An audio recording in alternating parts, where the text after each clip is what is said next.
Hello and welcome to the regular Sunday edition of Spurs Diehards TTID, Tottenham Till I Die. Tonight, we've got the painful experience of discussing the game, another loss, and we go into the ins and outs of that, and we will have a discussion about Ange after we've discussed the game. So without further ado, I shall introduce our guests. Charlie Biker's back with us. He hasn't been with us a while, busy with school out there in Holland. How are you, Charlie? Doing very well, thank you. By the way, Eltel Cockerell is in the private chat, so he's available. But everything's going all right. Nearly finishing school. Got 3 more months left, and then I'm moving to England for 6 months, which I'm looking forward to. So, everything's going well. Tottenham isn't going that well, but to be honest, I'm just leaving that at the back of my mind for now. We'll meet up again for some games if you're coming over for 6 months. You must be getting something for the season. I'm gonna go for every game. I'm gonna try to go home and away. So. All right. Right. And it's a warm welcome back for Kev Clark, who's a regular friend of the show. How are you, Kev? Hi, Adrian. I'm okay, I suppose. You know, I'm a bit down and despondent, and all things conspiring against me this month, as you know, because it's your birthday month as well. It's Tom's birthday month as well. My birthday month, and mine's Tuesday. Mine's Tuesday, the 23rd. Yeah, I mean, I think I'm getting more philosophical in the old age. Right, it's been a little while, but we've got Jose on the show. Jose's got a big show, and actually, while he's on, I'm going to plug it. Right, so you can find Jose here. Please go and get him up. We're both trying to get to 1,000 subscribers each. So if you're watching us on playback or whatever, I'm sure we will get there eventually, but it'd be nice to get there sooner rather than later. So, Jose, how are you? How's the wound from football? They all healed? Yeah, the wounds are healing. The stitches were taken out on Friday. So yeah, it's all healing. And yeah, I'm here. I'm all good. And yeah, prepared to get into the show with you, fine gentlemen. Well, and I'm including Charlie as a gentleman as well. You're all very brave to go. And now I'll come to co-host Tom. How are you? Yeah, all good. All good. Well, kind of all good, but yes, all good. Okay, well, I'll go around in that circle again. So, team, Charlie, when you see this team, what was your thoughts? To be honest, this was the team I expected, especially with the injuries out there. Mm-hmm. But to be honest, Davis at back, Dragon at the back, and Gray, who had not the best game, to be honest. Mm. I was quite happy. I was happy we played this team and not all the youngsters. So I don't really have anything else to say on that. Mm. Yeah, the formation fooled me, but we'll talk about it. Kev, what was your take on the team? Well, yeah, like Charlie says, and you just said, it's the team. The team came out and everyone thought, oh, that's good. Gray midfield. We can start, see how he's built, as long as he hasn't forgotten how to play in midfield. But then they just didn't. They started with such a strange formation that they didn't know how to play, and that's my main bugbear. It's always been my bugbear with three at the back with Spurs. We don't know how to play it. Mm. Jose, your take on the starting 11? So I did the pump up show for We Are Tottenham TV, and when the lineup came out, and people said, "Oh, and I thought to myself, well, what do I think of the team? Well, when I saw the lineup, I thought to myself, what are we going to be doing? Ange plays 4-3-3 all the time. However, this team, in and out of possession, you can play a 3-5-2, a 3-4-3, a 4-3-3, a 5-4-1. We had the players here to change during the game, and to change into different positions. We are going to talk about, I'm sure we're going to talk about the lineup in a minute. But that was my initial thought. I don't want to say anything more than that now. My initial thought was, how are we can play in so many different formations with the players that he selected. But that was before the game. Co-host Tom, what was your take on the lineup when you see it? I mean, I was actually quite excited when I first saw it. I was bewildered when we started the game to see Gray at right centre back or right back. At first, I thought we was going back four with Porro playing right wing, But then quite clearly we were actually playing sort of like a back 5 out of possession and then a back 3-4 in possession, and it just I'm actually quite mad at Ange, to be honest with you, because for all this time he's been, some say stubborn, some say resolute in playing the way that he wants to play, and then he's just suddenly gone back on that for this one-off game. I mean, I think we've adapted definitely to the injury crisis. We're not pressing anywhere near as much as we used to. We're not trying to dominate the ball as much as we used to. We're trying to play more transitional, and I think that is definite on his end, trying to adjust and adapt to our situation. But why on earth did he decide for this game to switch? Like, Gray is a midfielder. It's not like he had centre backs and you had to be like, right, we've only got centre backs bid. We don't have enough midfielders, so let's play a back 3 just to get through this game. He's chosen to play Gray out of his position for some unbeknownst reason, and all the people that have been wishing for us to play a back 3 or a back 5, like, you've got it, you had it today.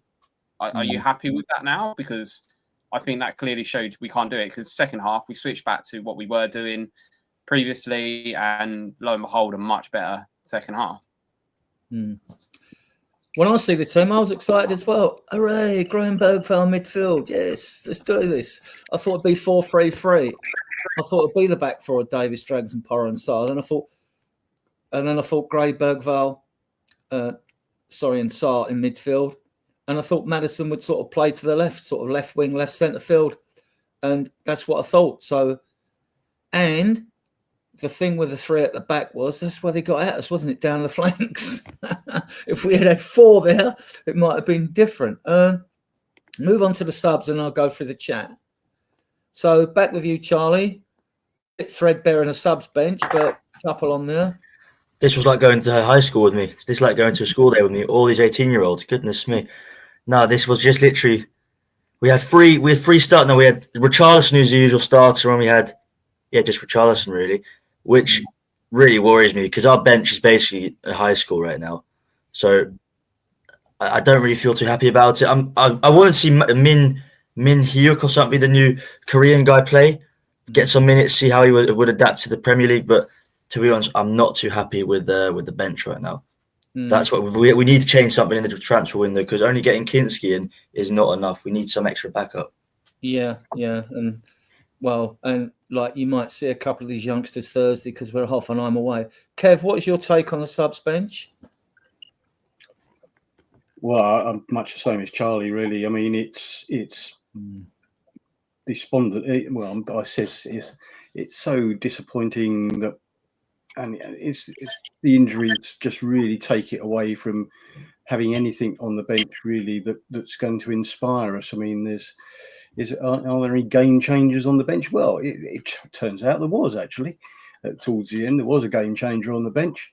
Mr. Moore came on and did his stuff, and so that was. If he doesn't start against Hoffenheim, I'll be very surprised. But apart from that, I mean, there's names there don't think we've seen this season at all. It's just so frustrating that we haven't got anything there at the moment.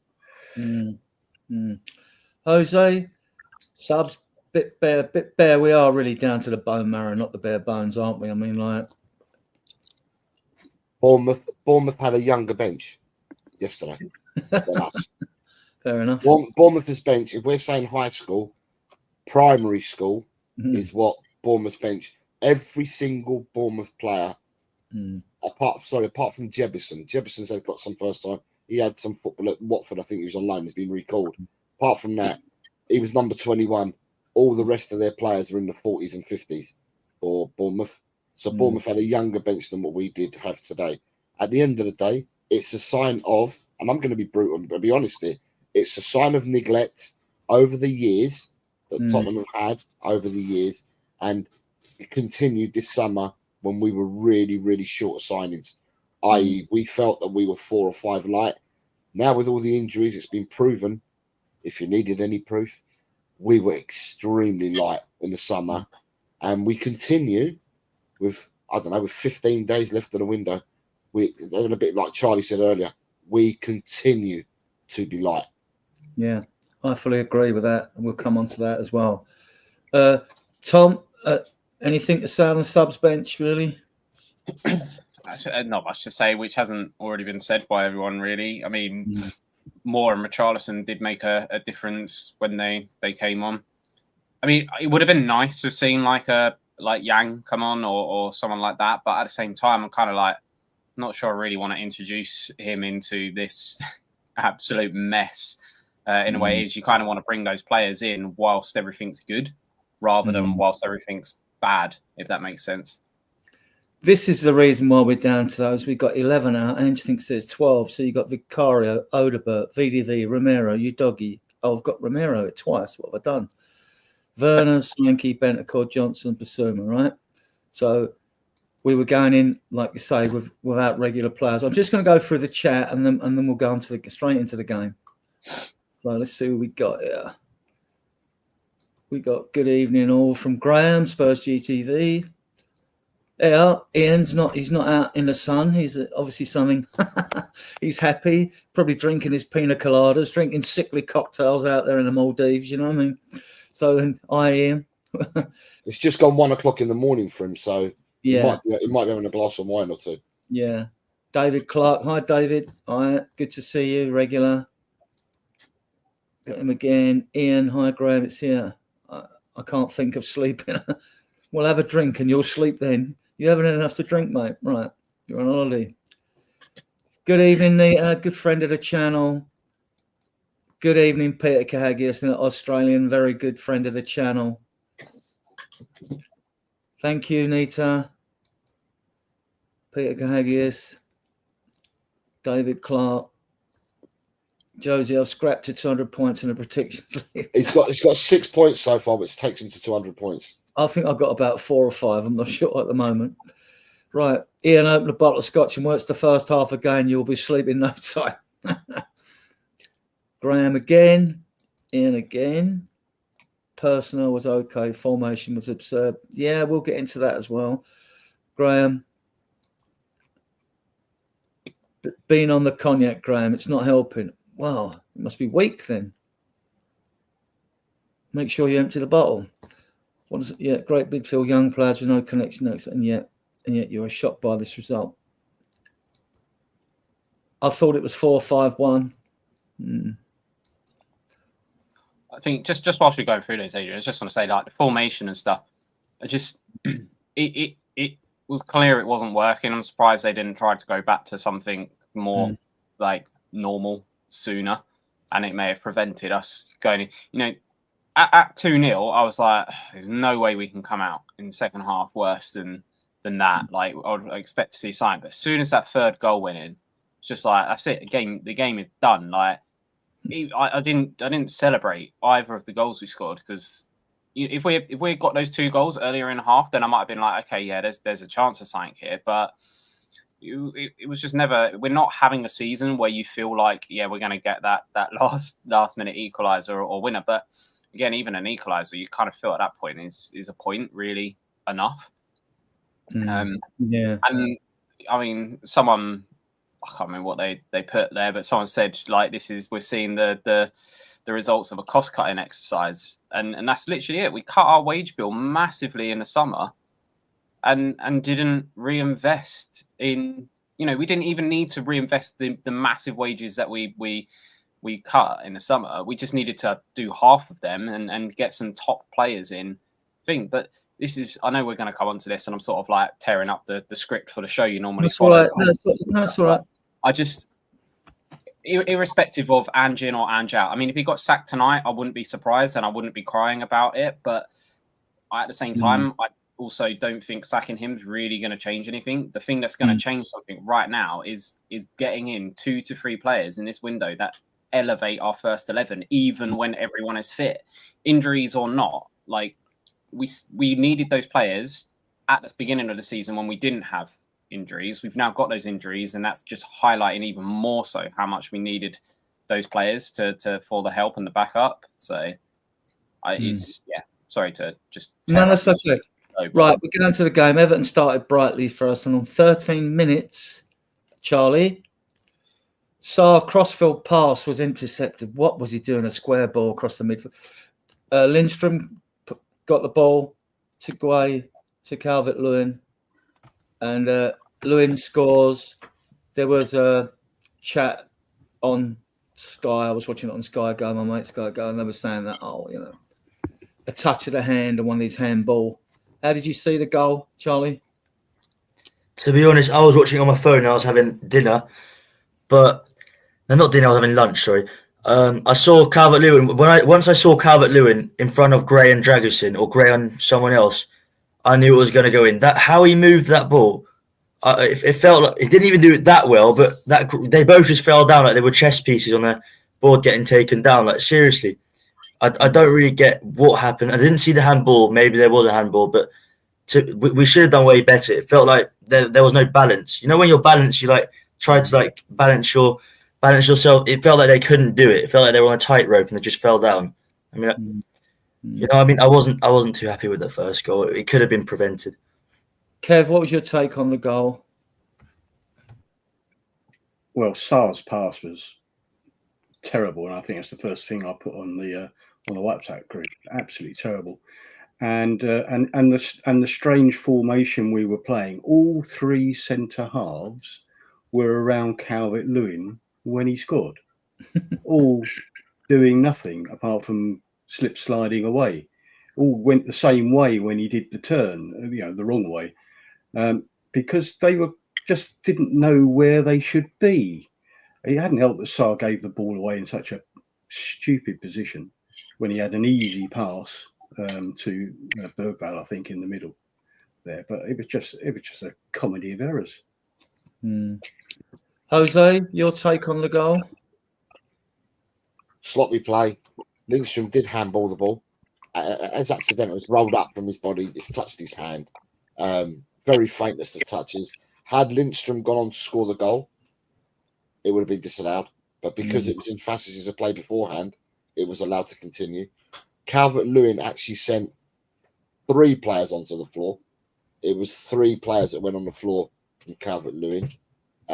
It was Dragusin, Gray, and I can't remember the third one was, but it was 3 of them that got sent for a burn, and then he put it into the goal. But the question I asked before going any further is, I want someone to tell me what was our formation when them first 2 goals went in. That's what I need to understand. What formation were we playing? Was it 3-3-4-3? Was it 3-5-2? Was it 3-6-1? Jose, I can't tell you, and to make it even worse, I don't think the players on the pitch could tell you either. And I think that's half the problem. Like, right. I think it was meant to be a sort of a 5 at the back when we kind of a three-man defense when we were attacking, so that we had Spence and Porro pushing up. But I think it was very lopsided. Clearly. Can I say, Tom, my concern then is, right, and this is where my concern then is, right? My concern is, and I don't know whether I put this down on the players or range now, but I couldn't work out what the formation was. I thought it might have been a 3 at the back. I thought it might have been once we started the game. Didn't expect it to be, but I thought once we started the game. If it was a 3 at the back and it was wing backs of Spence and Porro, then all I can say is all their lives they've played as wing backs. All their previous footballing careers before they came to Tottenham, they played as wing backs. I can't understand for the life of me how they would forget to play that position today when that's what they've been doing all their lives. So that's why I'm not too sure on what the formation was. I still am not sure because I can't understand how these 2 would forget how to play them positions. So I'm not sure. I'll be honest. Yeah, I think to be honest, I wouldn't put any of the issues with the first goals down to the wing backs. To be honest with you, Archie Gray looked lost playing the position that he was being asked to play, and Ben Davis as well looked lost because if they were just playing a flat back three, then they would have their zones that they were doing. But at times, Archie Gray was coming over to take all the throw-ins on the right-hand side. So he was like he was playing right back, but then centre back. And Davis then kept coming across to fill in at centre back, but then that was leaving a massive space behind him in between Jed Spence. So it was just like, if you're going to play three at the back, then play three at the back. Don't, like, if it was something that Ange had been working on for ages or through pre-season, then absolutely. But to just randomly for one game against Everton, just suddenly go, yeah, we're going to play three at the back. And again, like, not just playing three at the back, but playing three at the back where one of those centre backs is a midfielder who should be playing in midfield. Like, don't get me wrong, Archie Gray has been amazing at centre back. I think he's been better at centre back than Dragusin has been for the past few months, to be honest with you. But he had the opportunity to play him in midfield and decided not to. And I just cannot for the life of me understand that decision from Ange. It just seems like an absolute suicidal decision from him. But the thing is, though, is that for the goals, right, although we're not attributing it to Porro or to Spence, what I'm trying to get to is we're all confused about what the formation was, right? The players must have been confused as well, because if it were a 3-4-3 or a 3-5-2 or whatever, the two players we've got playing wing backs have played them positions all their lives. Ben Davis has played as part of a 3 in a Wales defence, so he's the left-sided centre half of a 3 all the time in Wales. So I don't understand what happened today in the sense that our players did not seem to know who was where and who was what and who had to play where. So for me, all the goals that we conceded are part of this players not knowing what they had to do and what they didn't have to do. Yeah, you can blame it on an individual player if you want each goal, but I just think collectively, the team didn't have a clue what they were doing. And I find it very hard to believe in this day and age of professionalism. I play football 3 times a week if I can, and when we turn up to play, we don't play with the same players every game. It's a mix and match. You play with different people. Depends who gets on the list and who doesn't, who ends up playing. So you're playing with different people. Now, we're not professionals, and we may all play in different positions when we play. But the one thing that we do know is we do know how to play football because we've done it all our lives.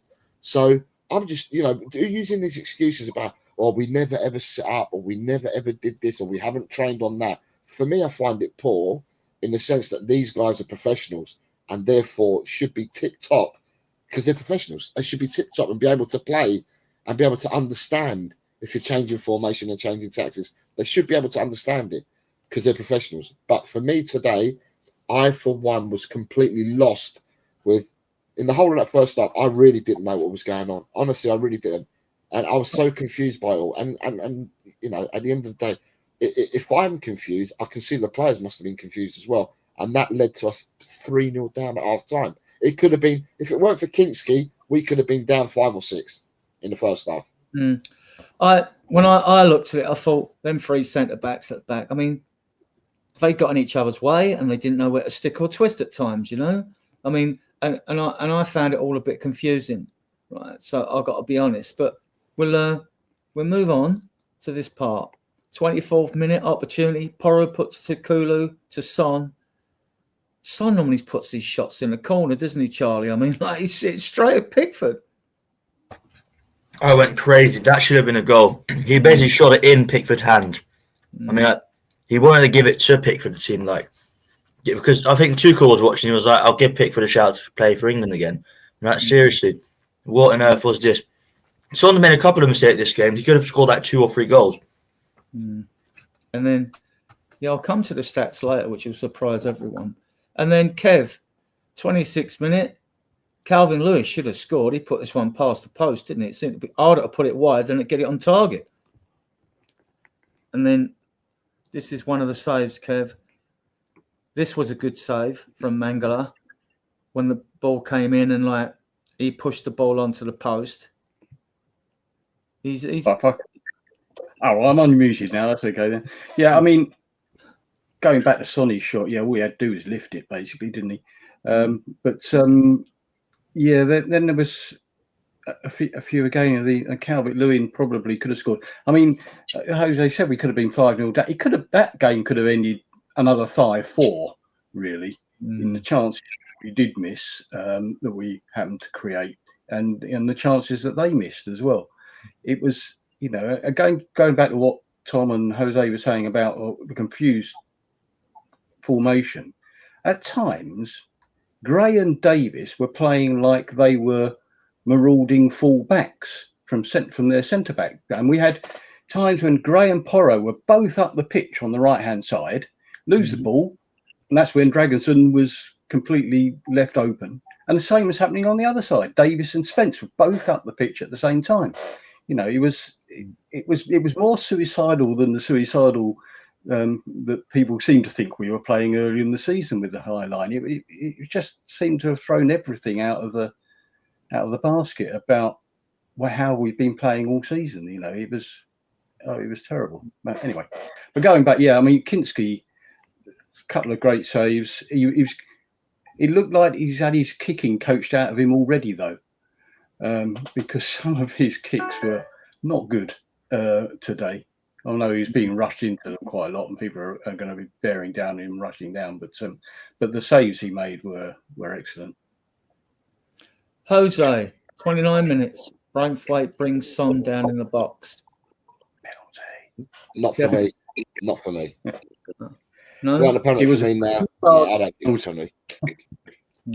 Jose, I thought it was minimal. I didn't think it was heavy at all. I didn't. I thought it was a cert pen. But what's your view, Tom? I was just going to say, Jose, if that foul happens in the centre circle, if that challenge, I shouldn't say foul because that shows where my head's at. If that challenge happens in a centre circle, do you think it's given? Do you think it's a foul? I didn't think it was a foul at all. I can tell you that you're completely and utterly wrong because Bergvall got a yellow card not long after that for a challenge which was nowhere near the same. He literally was shoulder to shoulder barging with him and got given a yellow card for a cynical foul. Yet Braithwaite's gone straight into the back of Son. Now Son 100% tried to buy it. He stopped and moved himself towards Braithwaite, but it's still a challenge in the back. Like, if that was given against me, I'd be incensed. If that was given for me, I'd say, "Fuck me, I got away with one there." But I don't think it was a foul though. I don't believe personally. You're asking me a question. I don't think it was a foul. Like I said, he brought him down and even kicked him in the back of the leg. I respect that opinion, Jose, but at the same time, you say if it was given against us, well, if it was given against us, we'd all be going, Dragonson, why are you making such a stupid challenge? Like, I know. I was talking more myself, Tom. If that was given for me, if I was given for me, if I'd gone down, right, and it was given for me, I'd be like, fuck me, I've got away with one there. That's what I'd be saying if I was the person on the receiving end. I've got away with one there. Because I don't think it was a foul, mate. You're asking me, guys, and I just don't. Personally, I don't see it as a foul. I respect your view on it. I think you're wrong, but I completely respect your view on it. But obviously, I think you're wrong, but the referee thinks you're right. So, and unfortunately, he's the one who matters in this, isn't it? Kev thinks I'm wrong as well, and so does Adrian. But there we go. Oh, there's been plenty of times when the whole panel's disagreed with me. So don't worry about that. Yeah, so that was. I mean, I thought it was, but we move on because don't it sound like sour grapes? The result is the result. Charlie, 30 minutes, 2-0. They broke on us, didn't they? India scores from a 1-2 with Guay. I mean, yeah, they sat Dragonson down, didn't they? Goodness me, this game, defensively wise, felt like we were watching the academy or something because it was all over the place. And I'm not blaming Gray. I'm not blaming any player. I'm blaming Ange on this one, I think. And I know what you said, Jose, about being professional, but they are playing against other professionals who have studied the way they are, the way themselves are playing. So for them, it's easier to break someone else down, especially once you've got a bit of a, let's say, because how it felt today was nobody really had an idea, and if no one has an idea and the other has a plan completely worked out, you're bound to lose. And I'm just saying, it felt that this game defensively, we could have lost way more because how we defended today was horrible. It didn't feel like defending; it felt like letting people through and then trying to stop them at the last second. All these open space and all that. So I'm saying, I'm a bit done with. We shouldn't do this anymore. We should play Ange's way. We're not going to play 3 back anymore. And like everyone said, I'm a bit disappointed I didn't play Archie in midfield. That's what I thought when they said Archie was going to play. But when they announced Archie was going to play, I thought I was going to play DM or next to Sarr. And then they do this, what they've just done. I mean, like, seriously, I'm disappointed with this game, and I think I'm just to be honest, I'm just disappointed with the manager. I think the manager let this happen. Okay, Kev, on 40 minutes, Bergvall got the booking, which Tom alluded to earlier. And then in 46 plus 6 minutes, Kinski, good save from Tarkowski's diving header off his chest and that. So that was decent. I thought, all right, we're going to get to half time, 2-0. We can still get something out of this game. And then on 45 posts at 3-0, Tarkowski to Calvert-Lewin, who heads, and Gray, own goal, unlucky, own goal. So, yeah. I think that, well, as Tom said, the Bergvall booking was ridiculous. But mind you, I mean, he's.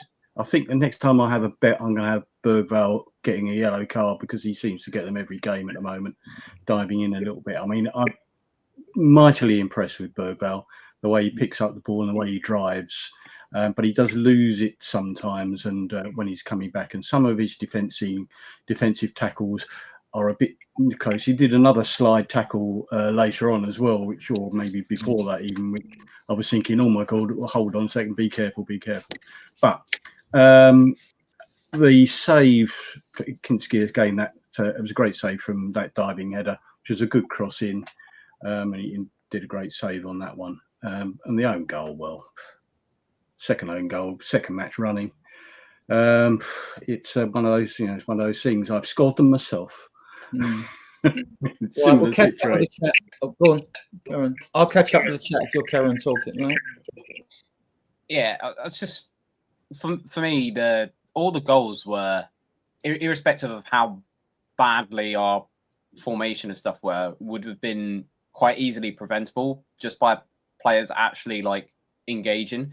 Like the Ndiaye goal, I mean, I quite enjoyed that Ndiaye goal because it was actually refreshing to see a winger run with the ball and take on his man, because we don't seem to have that at Spurs at the moment.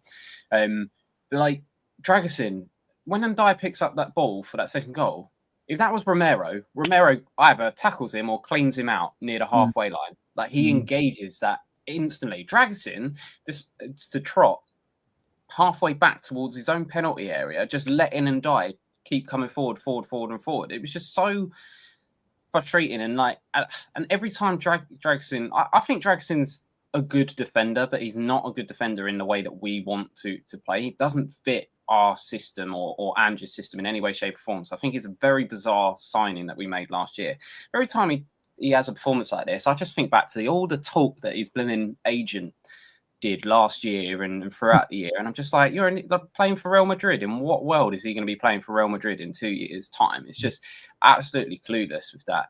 And then the third goal is just Gray's very unlucky, but again, it comes from players like block the cross, make an effort to block the cross in the first place, and then also like half-hearted challenge from Ben Davies for the header back across. It's just so infuriating. And I think with Bergvall, he picked up that yellow, and I agree, he seems to pick up a yellow every single game. But at least he's actually putting in some effort. At least he's actually tracking back. At least he's actually putting challenges in. At this moment, my biggest frustration, to be honest, is with Sarr. The guy cannot. I'd love to see his pass success rate, because I reckon at the moment it's probably low 60s, mid 70s, around that area. His percentage of successful passes, it's awful, and he always seems to give it away in stupid places at the moment as well. It's really frustrating because I really like Sarr, and I actually think Sarr could potentially become one of the best players or best midfielders in the league, but it's just awful at retaining the possession. Awful at it, and he's just giving it away constantly, and Son, was talking about. On what you're saying about Sarr, Tom? Yeah. I had to think about this earlier, and it came to me. I was thinking about this earlier. I know that Adrian likes Sarr a lot, right? I've been critical of Sarr. Today on the Pump Up show we are Tottenham TV, I said today was an important day for Sarr because Sarr needs to up his game and show us that he plays, because he's anonymous in all the games. you don't realise that he's played and he gets taken off because he does nothing. Now, for me, I believe, I don't care what manager manages Sarr at this club, I think Sarr has a ceiling and he's reached it. I don't think he's got a further ceiling myself. He reminds me of, right?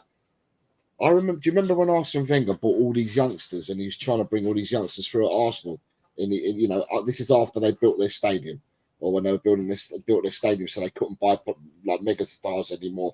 And they had Abu Dhabi, who used to wear the number 2 shirt for them, right? Yeah. And they had Denilson, the one that used to wear the 15 shirt for Arsenal. They were players that were brought in with all, that could have great futures and stuff like that. And they hit their ceiling very early on at Arsenal and didn't get any better than they actually were. And then they were like bombed out of the club. Sarr reminds me of them 2 players. I think Sarr hasn't got no more ceiling than what it is. Sarr is just a person who runs around.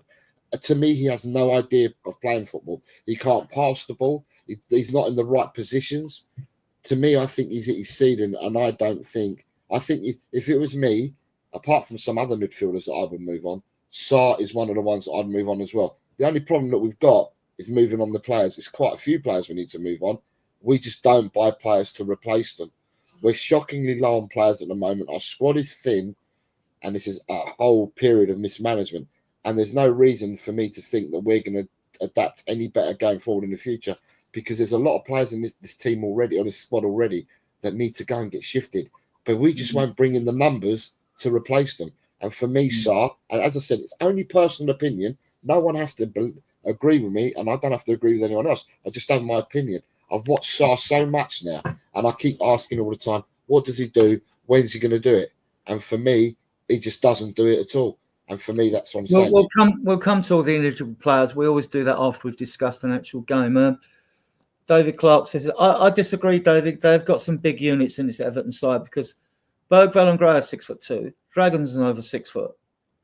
So we have got height in our side. It's just Everton appear to have a couple of giants in there. So I disagree with the height. And the pundit on Sky, I heard him said that. I thought, he's talking rubbish, but then most pundits do anyway. I do think at times we do lack like physicality and presence. Yeah. Like I think back to when we had like Wanyama and Dembele in the middle of midfield, like that, and then you had Jan Vertonghen and Alderweireld. Like the spine of that team was just so physical. If anything, but in that team, the fullbacks are physical as well. Rose would get physical. Yeah. The whole team is physical. Walker would get physical. Yeah, 100%. And I do think that's definitely one thing that we lack. And yeah, I mean, I wouldn't go so far as I know, going back to, I know you said you're going to do individual players later. I wouldn't go as far to say that Sarr has hit his ceiling, but he's definitely at this moment like plateaued.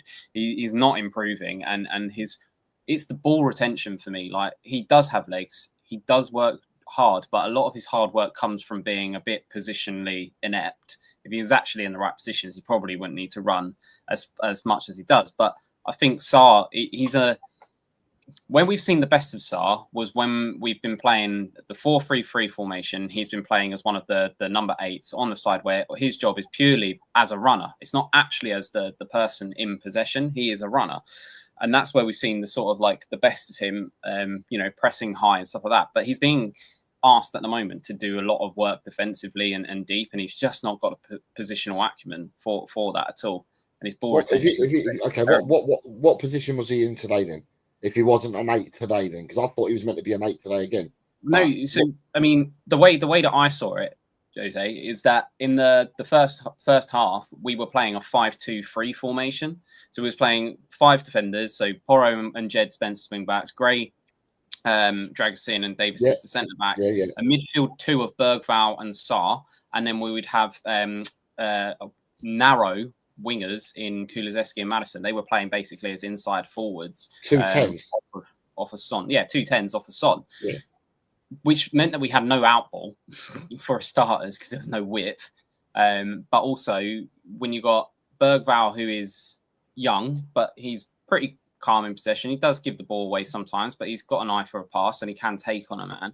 And then you got Sarr, who's just headless chicken next to him. It just wasn't working. It wasn't dominating that midfield. You're up against Doucouré, Idrissa Gueye, and Mangala, who are all massive units. Okay, great. Garner Gay is a little bit smaller, but he's still like a strong player up against a two-man midfield where one's running around like a loony. It's just, it just wasn't. There was a lot wrong with the first half. Yeah. Last season, Sarr was our best midfielder. He was the best, with easily the best. This season, the bright things we've seen for him with the goal against Man City, the through ball he put through to Sonny when he was 2 yards in the West Ham half, and Sonny ran on, bamboozled the defence and smashed the ball in the net.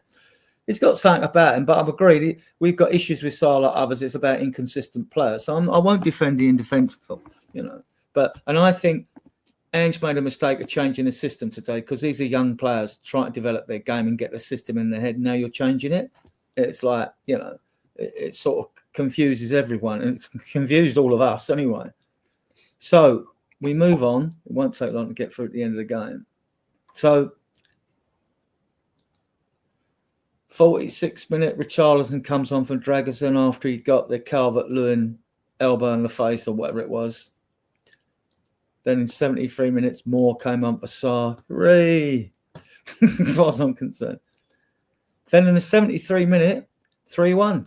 Kulusevski chip in the far corner. Charlie? What a goal that was. I mean, it was a bit of a scrappy moments at first. More shooting in the defenders.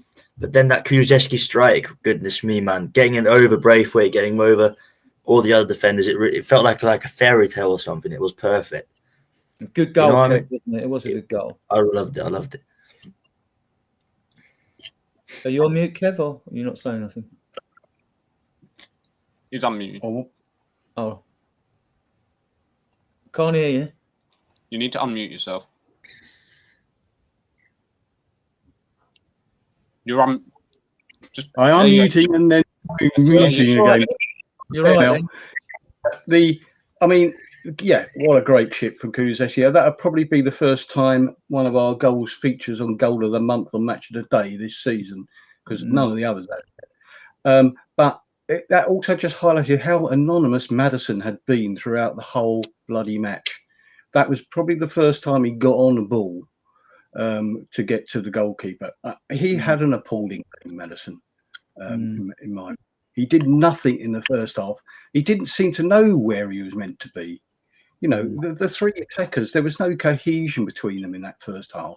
It really. He saw quite a lot of the ball, I thought. I mean, but he didn't do anything. He did nothing. He was terrible. In the first half, he was anonymous, I thought.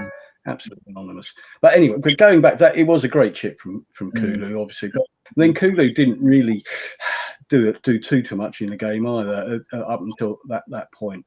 But it was a great goal. Jose, 90 plus 2, 3-2. More assists, crosses. Richarlison scores at the far post. That was a lovely cross, I've got to admit. That was a lovely whipped-in cross. What was your take on the goal and Moore? The only thing I can take from that is that I was happy for Moore, and I was happy for Richarlison. Richarlison coming back, I was happy for Moore. I think Moore is an exciting player. And I know you've got to I reckon in this country we say we've got to manage the youngsters. Is what I hear everyone say in this country. We have to manage the youngsters. There's two boys that play for the same England setup, and that's Namweri and Mikey Moore. And Namweri's had more minutes than Moore.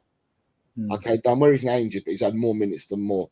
Where out of the two in that setup for England, the favoured player for everybody was Mikey Moore. I said Mikey Moore over Namweri. Namweri's had more chances. We haven't given. I know that Moore's been ill for a bit, but even when he wasn't ill, I didn't think he was being given enough chances. Every time we see Moore play, it excites you. You hold your breath when he gets the ball that he can do something. He's so quick with his feet. He's really quick with the ball at his feet, and he excites me.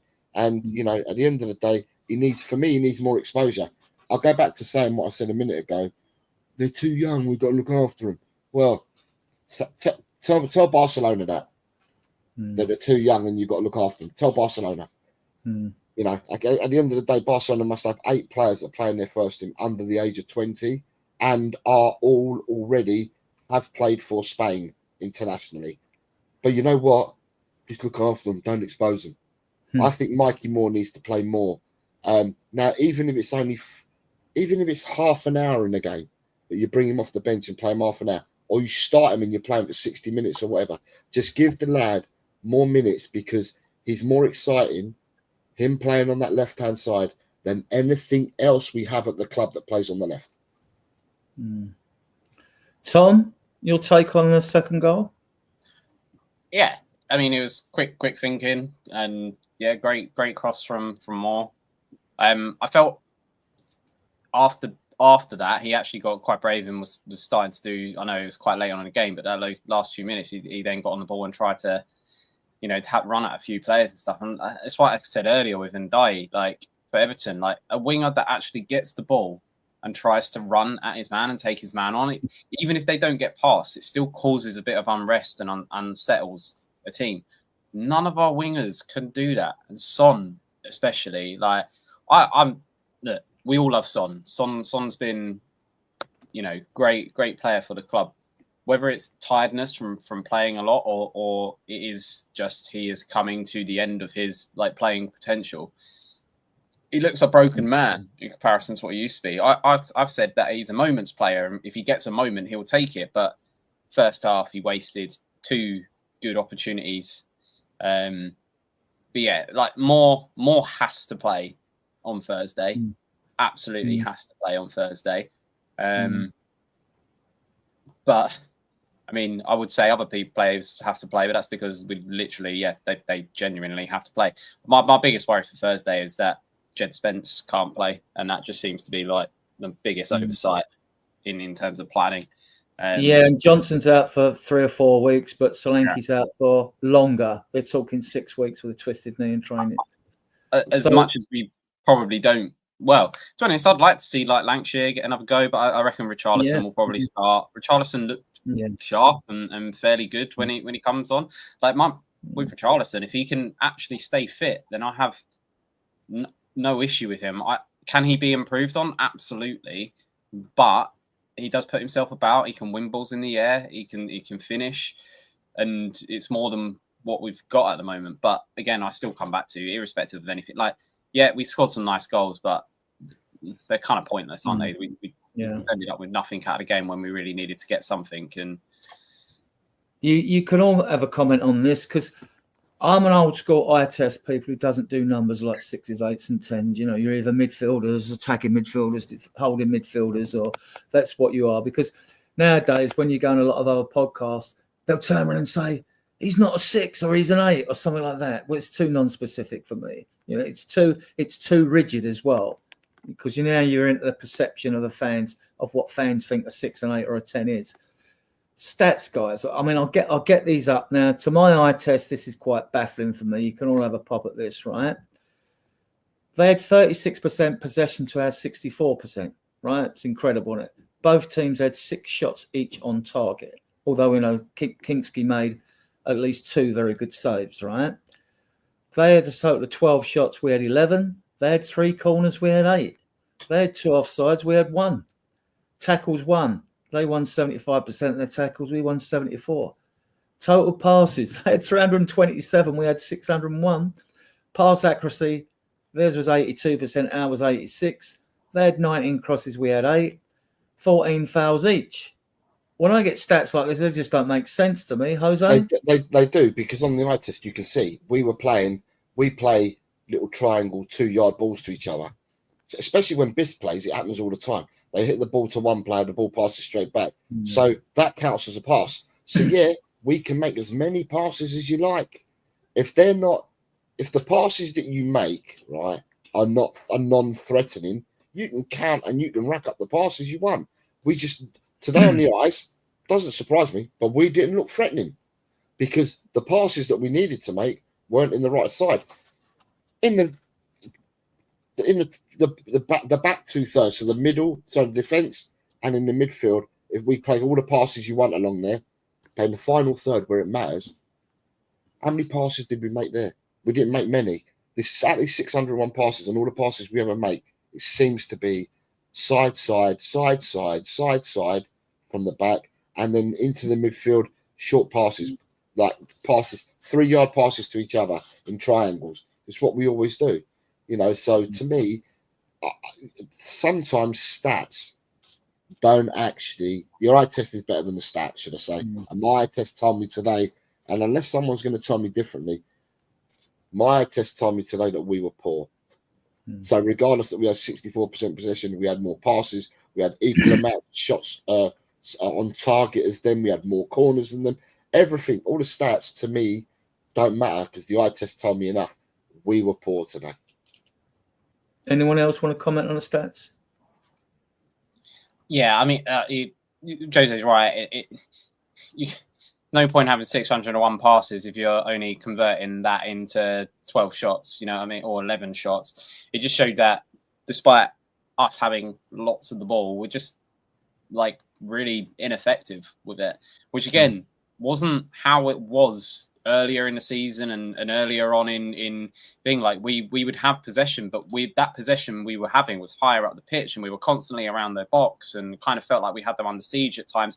Then we might get caught out by a long ball over the top after that moment. Whereas at the moment, we seem to be getting caught out in the middle of the pitch or actually close to our own box and stuff like that. It just seems to have completely lost our way of playing. And yeah, you can attribute a lot of that down to not having the players. But it's just, I don't know. Yeah, there's no point in having 601 passes if all you're getting at the end of that is 11 shots. If anything, that just shows that Everton were much better with the ball than we were. Right, we'll go through the team performances now. Charlie, give you this. Kinski. I was pretty happy with him, actually. The goals that we did concede were not his fault. They were all from the defence or something else, like the first goal saw. And Kinski put in a great performance. The shots that he did concede, yeah, they were hard shots. I mean, like the Njai goal, that was unsavable. Calvert-Lewin goal, again, a very hard save. And I mean, so I'm actually quite happy with his performance.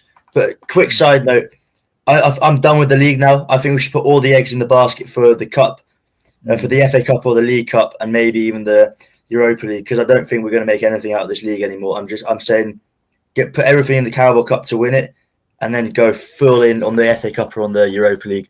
Because if we go full in on the Premier League now, I don't even think we're going to get into Europe. And if we win the Europa League or FA Cup, we'll still get a European spot. So that's just a quick side note. That's how I feel right now. But yeah, I'm happy with Kinski. I agree with that, Charlie. As long as we stay in the Premier League. Yeah, exactly. Like lots of people are going to be saying, "Oh, we're in a relegation battle." We won't be in a relegation battle. There's 3 other teams that are way worse than what we are. That it's not going to matter. We'll pick up points. We'll pick up enough points to stay in the league, and I 100% think we should be going all out for Carabao and the Europa League. Because actually, win the Europa League, that gets us where we want to be anyway. So it's a trophy. Like it's a big trophy as well. In terms of Kinski, yeah, again, completely agree with you. I thought he had a solid game. I was fuming throughout the Arsenal game where the pundits were going, "Oh," every time he was on the ball, and he's struggling, bro. They're saying he was struggling from corners and set pieces and stuff like that. But we only conceded from the one, and actually he prevented loads more with coming out and punching and clearing and stuff like that. I thought it was so hyperbolic what they were going on about with Kinski. I actually thought against Arsenal and again in this game again, he was solid. He saved the shots you would expect him to save. Arsenal game, but barring the goal, the second goal, he should have done better with that, 100%. But I think, yeah, the pundits during the Arsenal game were just way over the top with Kinski. Yeah, okay, he cuts it fine when players are closing down on him, but that's, if you look at him at some of the videos of him when he was at Slavia Prague, that's part of his game. It's almost an intentional thing to draw them onto him even more so he can play those passes out more efficiently. Yeah, I've got no complaints. He's had a baptism of fire. He's had away games. He's had Man City, the semi-final, and I'm happy what we got. Kev, pick one. Kev saying, do I have to? I think one of those two. Spence had a great game. Apart from apart from when him and Davis both got caught upfield together. Same goes for Porro on the other side with Gray in fast sales. But Spence again showed, he's full of running. He will try and play those 1-2s to get into the box. He will even, put the cross across with his wrong foot as well. And I wish he was on the right sometimes. Just flipping back to Kinski and Thursday. Who plays in goal on Thursday? Austin, I presume, but I don't know. So, so Spence can't play on Thursday. Porro will have to play, won't he? But I thought Spence had a great game. Yeah. Jose, Porro. My fellow Spaniard needs a rest, mate. He needs to be taken out of this side for 2 weeks, not one game, 2 weeks. Let him have a rest. Put it this way: on Thursday, I was saying that even for the Everton game, I wanted Postecoglou to rest Porro, Kulusevski, and Solanke. The three against Arsenal look like dead horses completely. They've been flogged to bits, all three of them, and I just felt that all three of them needed a rest for this game. Obviously, we then found out after that in the presser that we've lost Johnson, we'd lost Bissouma, and then yesterday Solanke, and then I thought to myself, maybe he'll risk Kulusevski, but you could still give Porro. He could have started Spence at right back today and Reguilon at left back, and just given Porro that break, knowing that Spence and Reguilon can't play on Thursday. And I was hoping that they'd get a rest, and I don't know what it is, but these players just don't seem to get a rest. I know we've got injuries in that, but we've got to give the players the rest. Or what we're trying to do, we're trying to force these players to get injuries as well. So then we've got even less players to choose from. I don't know. I don't know what the crack is at Tottenham. For me, Porro has been a shadow of himself because he's just been overplayed. He just doesn't get the rest time. He's just been overplayed. Tom, Dragerson or Davies? I'll take Dragerson. Can I just say, just before you say anything, he's shit. I don't think he's shit, but he's definitely not the player we should have bought. Like, he is not the player for the system we're trying to play. He cannot pass. He's so bad in possession, and we're trying to play 600 passes a game. And most of those passes are starting at the back where he is. Like, half of the problem with Kinski's, like, being put under pressure, kind of David in the chat alluded to a little bit, is the fact that the ball is getting played back to him in such suicidal positions because Dragerson doesn't have it within him to be able to play a decent ball forward. Like, Romero could break lines with his part. Like, don't get me wrong, there's other issues with Romero and stuff like that, but you can't deny that Romero's passing is top notch in comparison to Dragerson.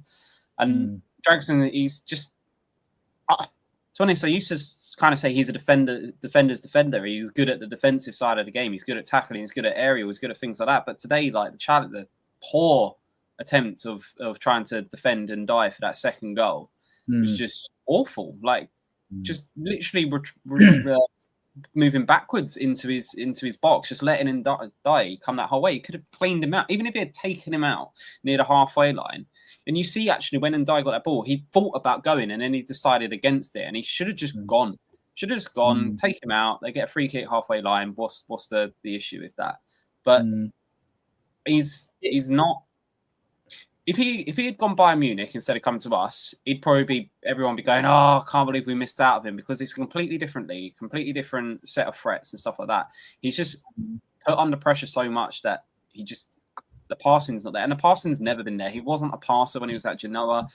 Like, I really struggle with the stats-based thing, why they decided that he would be a good pickup. The only thing I can think of is they brought him in as a way of, like, trying to make some money, like, buy him in and then sell him for a bit more in a few years' time if he does relatively well. And that's the only thing I can think of, really. But yeah, wasn't impressed today.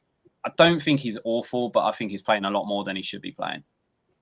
So in the chat, I put a comment in the chat. If people in the chat agree with what Thomas has described, right, let me know. Yeah, I mean, me with Dragerson, he's been hit and miss, isn't he? You watched him. Everyone watched him in the Euros. he can block and get the tackles in when you're defending set pieces and things like that. He's good in the air, isn't he? And he's quick. He got murdered by Calvert-Lewin, murdered him all day long today. Passing's crap. I mean, I used to worry about Davison Sanchez. I used to think, like, keep it short. Just keep it short. Keep the passing short. Don't try and overdo it, because you're not. I'd rather have Sanchez as instead of Dragusin at the moment, because at least Sanchez has got pace about him. Like, we knew he had that moment. He has moments of terrible passing, but he had speed and strength, and he was as good in the air. Like, I don't think Dragusin is any improvement on Sanchez in any way, shape, or form. Carl Walker's going to AC Milan. Let's bring Emerson the GOAT back and play him at right centre half like we did last year with Davis, because he's better than Dragusin. I mean, his positional play got sent off against Karabag, didn't he? And it's his footballing IQ that you question. His decision making's been poor, passing's been poor. All right, he's only just arrived. I don't throw players under the bus, and so just. Yeah. But before that, Charlie's just he's got to head off. So, thank you, Charlie. Have a good one, guys. Coming on, we'll get you back, right? Yes. You'll get messages of me. Right, okay. Thanks, everyone. Have a good night. Yeah. I just wish you all the best in the private chat, Charlie. Thank you so much. Good luck. Have a good one, guys. Bye. Right. So, Davies, Kev. I'll unmute you.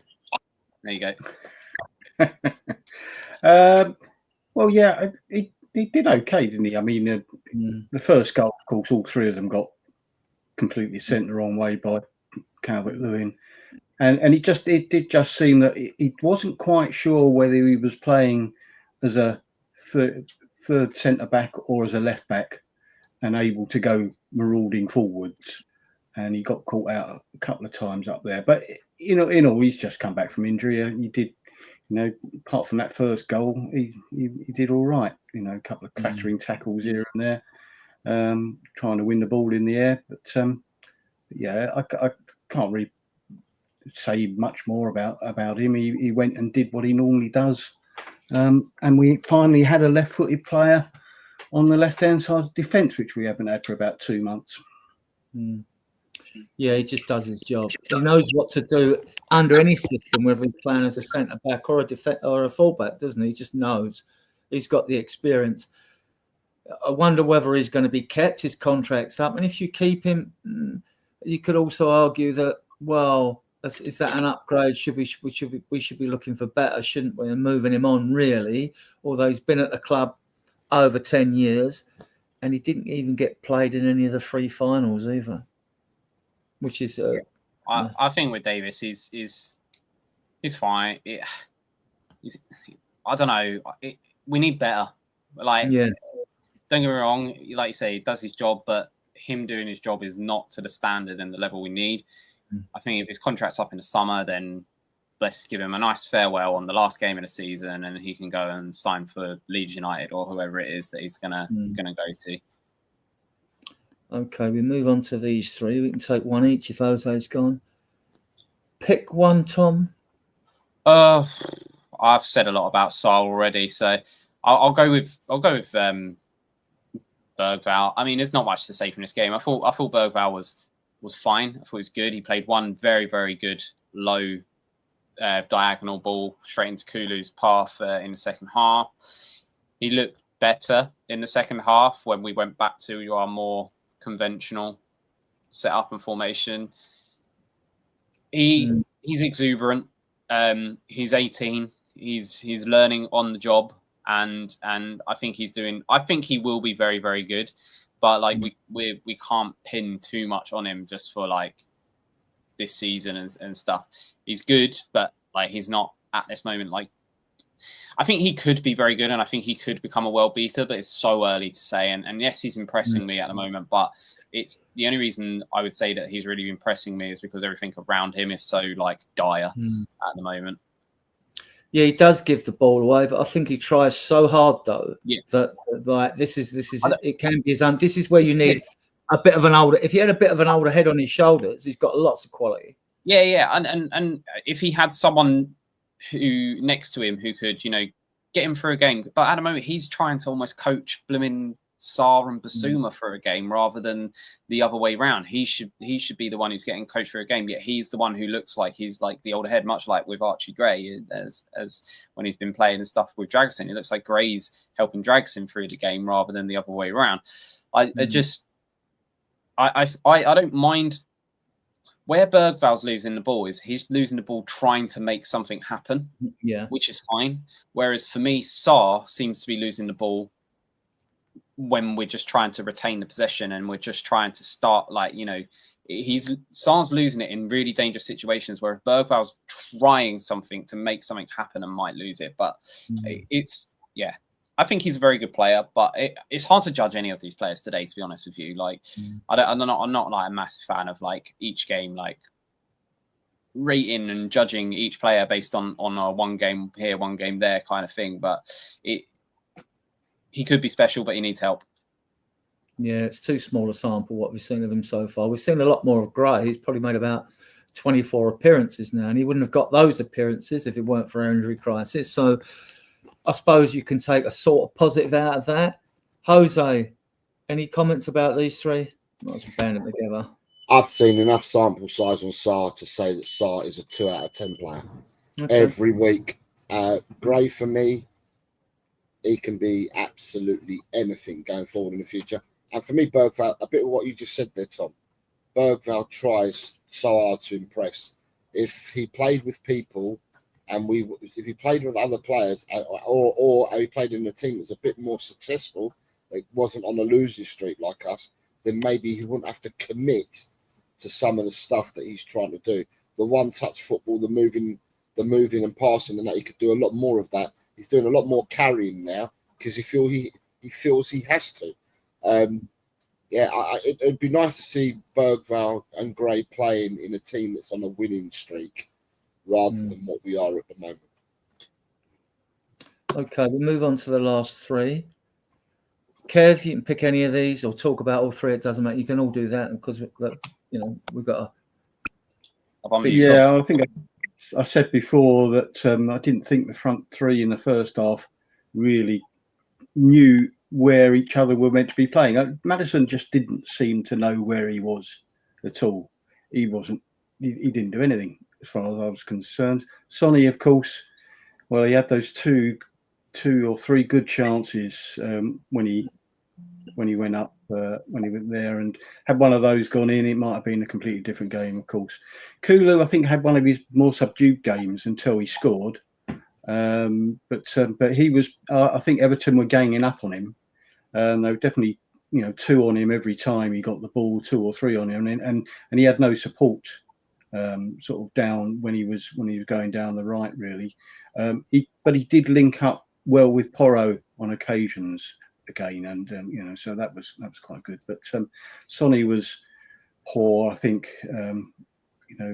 but he's having to play because sort of running him into the ground. But maybe rest him on Thursday and making sure Mikey Moore gets that game.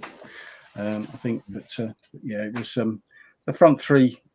I wasn't impressed in the first half for sure, but then again they didn't get a lot of the ball.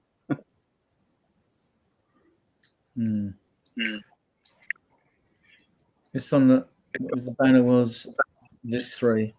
Anything to say on these three, Jose? Duds. Nothing more to say. Today they were complete duds. Even with Kulu's goal, they were duds. I asked the question of you guys when I first came on because I wanted to make sure. I wanted to see if someone saw anything different to me. I was confused. You guys have been confused. I think the players were all confused. I don't know what the system was. I don't know what the setup was. If someone could come out and tell me, someone at Tottenham could come out and tell me, our plan was this was the formation, because I don't think they even knew the formation. The whole team just looked, for a better word, all at sea. I mean, Ange said it in one of the press conferences that they tried to do something different in the first half and it didn't work, so they quickly went back to what they were doing before. But it's just like, why now? Why now try to change something? Like, it just seems illogical after being as stubborn as he's been for as long as he's been. Like, why now? But do you know what, Tom? This system, if it were a 3-4-3 or whatever it was with a 3 at the back, if it were that and you had Romero and Van der Ven back, then it's a 3 that people have been crying out for ages, whoever that third person may be. But you probably get away with playing a 3 if you've got Romero and Van der Ven back there. But with the players that we had on show, and we are down to the bare bones, there's no gripes. I know we're down to the bare bones, but from the players that we had, it was obvious that the 3-5-2 weren't going to work. But in any 3-5-2, even if you include Van der Ven, and even if you include Romero in a 3, on your 5, it's still going to be a Doggy, Porro, or Spence as your wide wing backs. And today, both of them, if they were wide wing backs, they didn't know what they were doing either. Okay, we'll move on to this then, right? Let's get everyone going. Everyone have their say on this. Tom, do you think this is Andrew's tenure? Do you think it's end game? Livy's going to pull the trigger? I mean, we've got. So I'd say Hoffenheim away Thursday. Then we got Leicester home Sunday, and then we got Elfsborg at home on the Thursday, and then that will be the Liverpool away second leg semi-final of the Carabao Cup. I don't think Levy will pull the trigger. I think if he was, we'd probably be having notifications on our phone by now. I can't imagine it would be anything that would happen in the morning, but I, maybe prove them wrong. To get rid of him, Spurs have got to fork out 12 mil. Yeah. But Spurs have got money, don't worry about that. They don't spend it though. That's right. If they hadn't bought Kinski, then they might have been able to get rid of him. But yeah, no, it's to me, whether Levy might sack him, he might not. Levy's never been shy of sacking managers, and as has been said, like on numerous different forums and stuff like that, Levy has sacked managers for less than what we're being produced at the moment. However, I just cannot see how any manager walks into this situation that we're in right now and instantly makes everything better.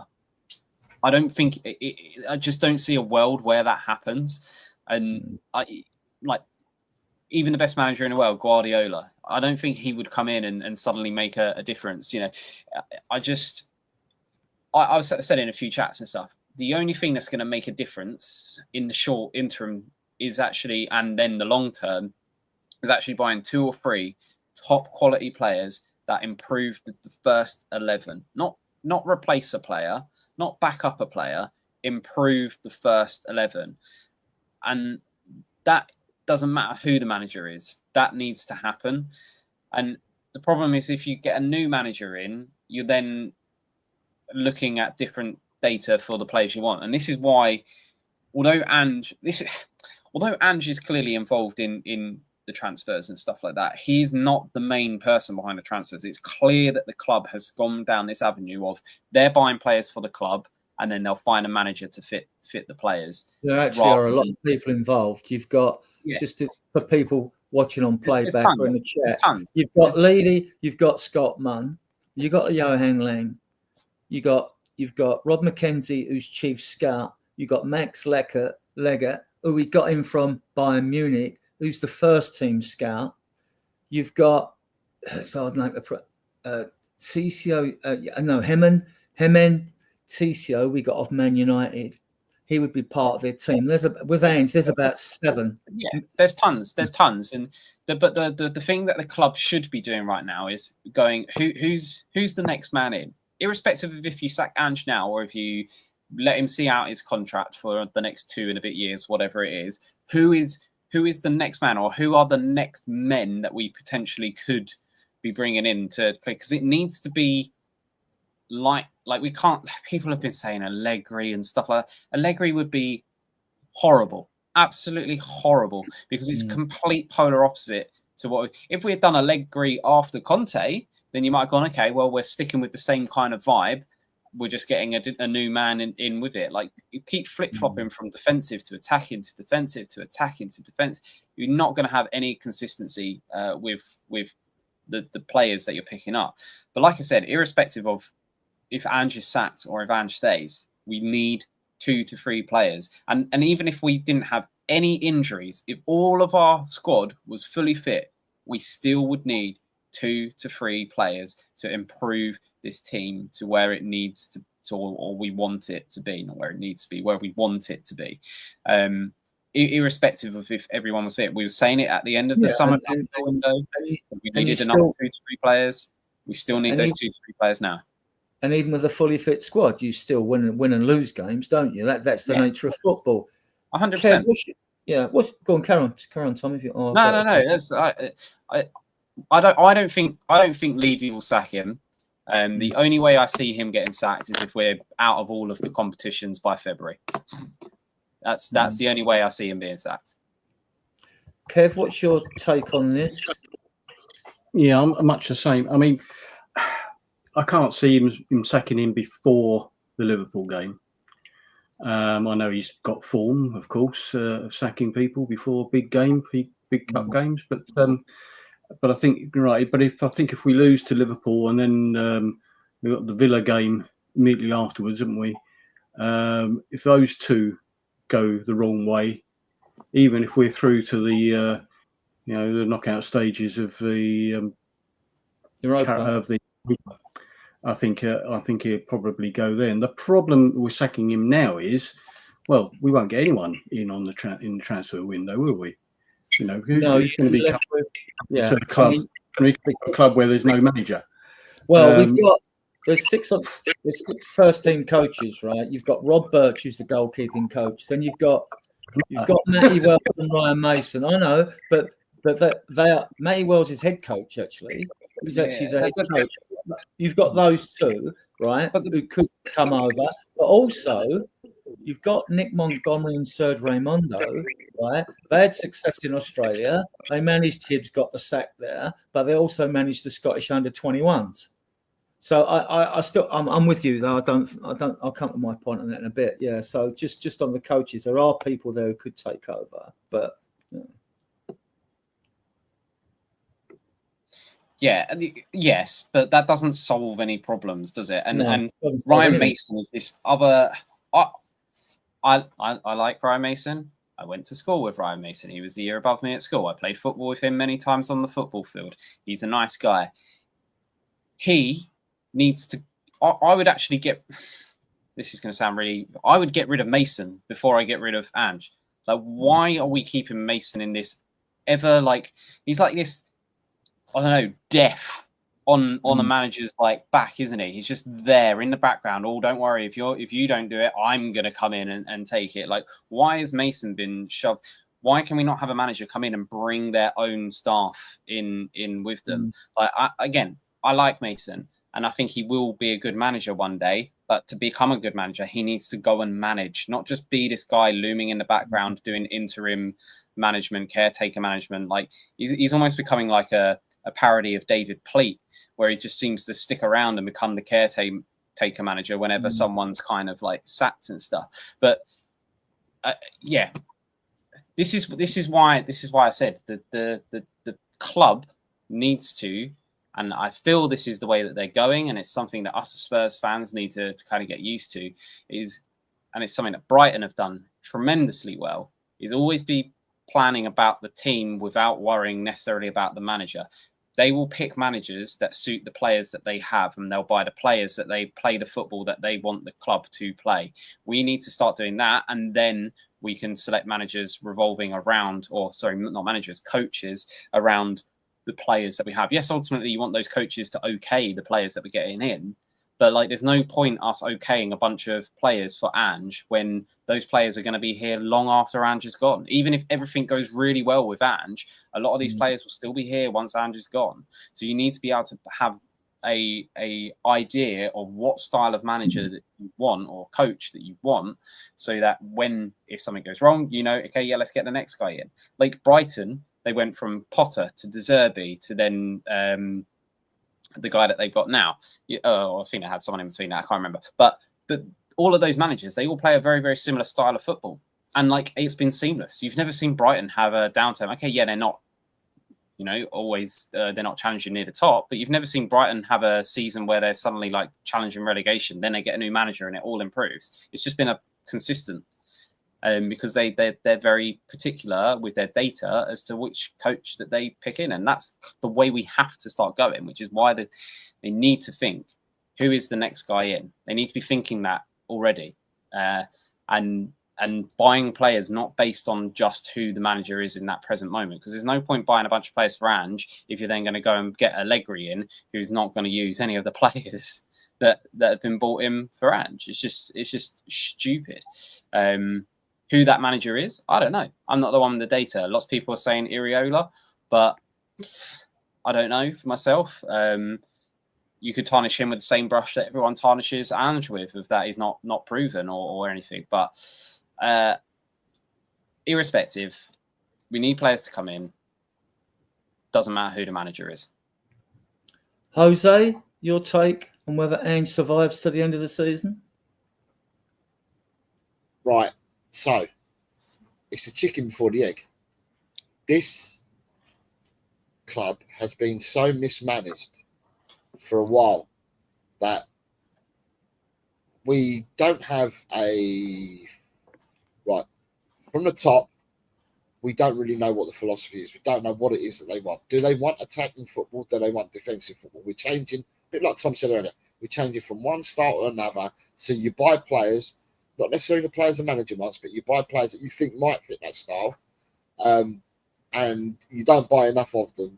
And this goes on and on and on and on until we are where we are now. Now, where we are now is shocking. 12 defeats in the league just ain't good enough. However, what I will say with that is who do people have in mind? The two names I keep hearing from people is Allegri and Terzic, who are not at clubs at the moment. But they're two defensive-minded managers. So you're going back to a la Conte, a la Mourinho. Now, Conte and Mourinho, they didn't buy the players that they needed, right? So what are we going to do? Ditch Ange now, bring one of these other managers in who'll play a different style of football. You're going to have to revamp that squad even more than what it already needs revamping at the moment. So, for me, I mean, I say the next 24 hours will tell us. If Ange is here beyond tomorrow evening, then Ange will be here for me till the end of the season. I don't think it's up to the Liverpool game, because if that were the case, then the Liverpool game takes you 2 days. I think the Liverpool game, is it on a Wednesday? If it's on a Wednesday, it's 2 days after the transfer window shuts. It's the 6th of February, isn't it? My memory serves me right. I think it's the Thursday. Thursday. Okay, that's a Thursday. Right. Okay. So that means that Liverpool game is 3 days after the window shuts. So does that mean that if we don't beat Liverpool and we get knocked out of the Carabao, you're going to sack Ange then? The window's gone. It's closed. What are you going to do? You know? And so for me, if it were to happen, I thought even after today's game, I thought he'd stay. Right? I thought that Levy would keep him. But I think the next 24 hours to tell him. If nothing happens by tomorrow night, in the sense of nothing happens in the sense that they get rid of him, then for me, he's here till the end of the season at least. My take, I don't think Levy would sack him, because all that would do is bring a lot more pressure on Levy. I think he's too cunning to sack him at this point. I think he's safe to the season's end. The reason I say that, if Levy's going to sack him and get rid of him, and they'll talk at board level, like, Tom alluded to, if you bring, who's going to come in, who are you going to bring in? If you let the coaches take over, is anything going to change? You won't progress. Nothing else will happen. I think Levy's too cunning to sack him, not the 12 mil payoff, but if he does it in the summer, we know there are fans that want Ange out. Fair enough, I get that. And some want to bash Ange with a stick and hope that he goes, because then that might help other people with a different agenda out there. I just don't think Levy's going to want a backlash. They're singing the songs now about him and all that. It's going to be interesting to see what the atmosphere will be like in the stadium on against Leicester. See what the fans are like there at that time. But do you see my point of view? If he sacks him now, I do. But what I will say to you, Adrian, for me, the biggest shake-up, or one of the biggest things we could have done in this transfer window, is get rid of some of the coaches we got, because they are shockingly poor. They have nothing on their CV to represent good coaching, nothing whatsoever. And to be honest, I look at the players that we've got, and who's coaching them? Because they're not being coached to be better players in my eyes. If you look at the squad, our squad's regressed with the players we've got. I think the coaches that we've got at our club are really piss poor.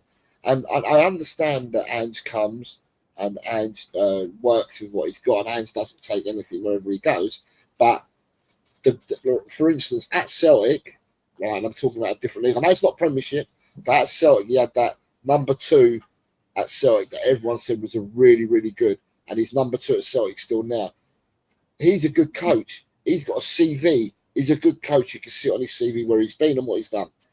But you look at our 6 coaches, 7 coaches, 8 coaches that we've got. Their CVs are shockingly either non-existent or really poor. And I think to myself that it's not just the players that we need to look at, but we need to look at the coaching staff. If Ange were to go, and I'm not saying by any means that he will go, but if he were to go and you bring in another manager, a manager that comes in will probably bring their crew with them, and their crew will probably have a better CV. The manager doesn't have to be better, but they might bring a crew that's got a better CVs and a better coaches than what we currently have in the club. Well, I remember before Ange came in, before we actually got him as a manager, there are videos of Ange coaching. People say he doesn't coach. He has coached. But once you've got a coaching team in, and they're paid to do what you tell them, you're the manager, right? So there's that. I know that Serge Romendo and Nick Montgomery are highly rated. Mason was supposed to go. But what have they done? Look at their CVs. Honestly, go online and look at where the previous history, where they've been and what they've done. They've done jack. They've got nothing of note. Why are they highly rated then? Hibernian got rid of both of them as well. And they managed Scottish under-21s and had success in Australia. The same pair together. They did. Well, okay. I get the critique. I'm not familiar.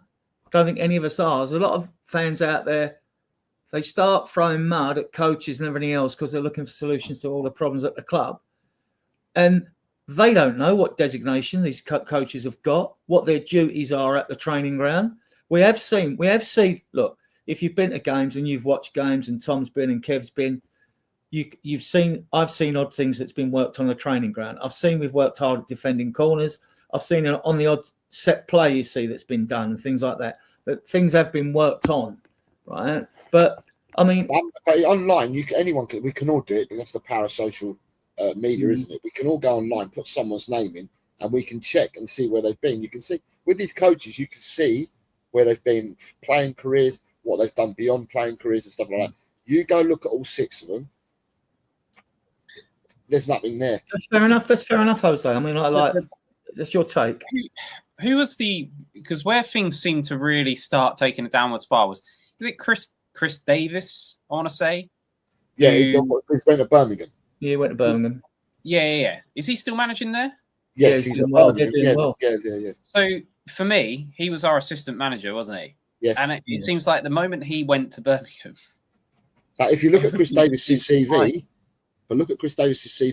he's got stuff on his CV. Yeah. That's the difference he has. The rest of our coaches haven't. The power of an assistant manager is often overlooked, in my view. Actually, if you look at Ferguson, he went through several assistant managers. He almost changed his assistant managers as much as he changed his 11 players. But when you look at them, he had Brian Kidd, he had Remy Mullerstein, he had Phelan. When you look at them, they had careers. They had coaching careers as well. You can see where they've coached. They've come through and what they've done. We had, honestly, if you want it, it's boring if you want to do it. But if you look up these people's CVs online, you'll see that they are absolutely poor. Honestly. This is what I was saying about Mason. Part of Ange coming in, he was told, "Oh yeah, Mason has to be on your coaching staff," and it's just that's not setting a guy up for success. Mason should have gone and taken that job he was offered in Belgium or whatever it was. He 100% should have taken that. And Anderlecht wanted him. Yeah, wherever it was, it's just stupid that he didn't take it, and he's ruining. He thinks that he's going to miraculously at some point end up with the Spurs job just because he's there in the background. Then he's an idiot. Apart from Rob Birch, the goalkeeping coach, there's 5 coaches there, right? What do they all do? Five Well, first-team coaches. What do they all do? I don't mean, know, and that's not up for me to decide, is it? That's up for Ange to decide what they do and stuff. But irrespective, I mean, with Del, like this is classic. We're in a bad rut. We're not playing well. We're all frustrated at our team, and we're trying to find anything and everything to be like that should be better. That should be better. The fact of the matter is, we're playing crap at the moment. You can blame that on the manager. You can blame that on Lange, however you want to say his name, for not providing the best squad available to Ange at the beginning of the season. You can blame it on Levy, but the fact of the matter is in any organisation, shit rolls down the hill, and a fish rots at the head. All of those sayings, right? And the biggest problem that seems to be at Spurs at the moment is that the big pile of shit at the top of the hill is absolutely massive, that it's just taking everything out in its way. Like, if it was a little bit crap, then you can kind of weave your way around it. But it just seems like it's just absolute crap at the top at the moment. Now, I'm not a staunch Levy out or a staunch Levy in. I'm very... if he can improve, then great. If he can correct his shortfalls, then great. Like, I will happily keep him here, because in terms of how he runs the club from a business side of things, you can't really fault it. But he's not good at I've spent all my life pretty much as under a Levy ownership.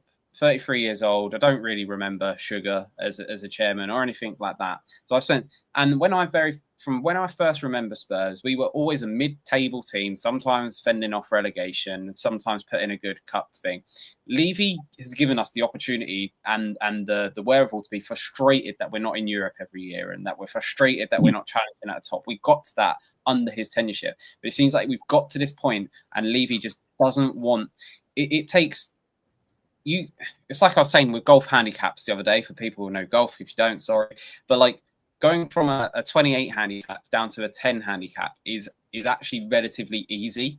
Sorry for those of you that aren't a 10 handicap, but it is actually relatively easy. But going from a 10 down to a 5, then from a 5 down to a scratch is really difficult. That takes so much effort, and it seems like Levy has got us to a 10 handicap and then cannot get us the rest of the way, or doesn't want to take us the rest of the way, because that would mean spending a lot of money. I don't know what it is, but like I was saying earlier, that we discussed manager out, but I just think we need top class players to come in, and we needed them 2 weeks ago.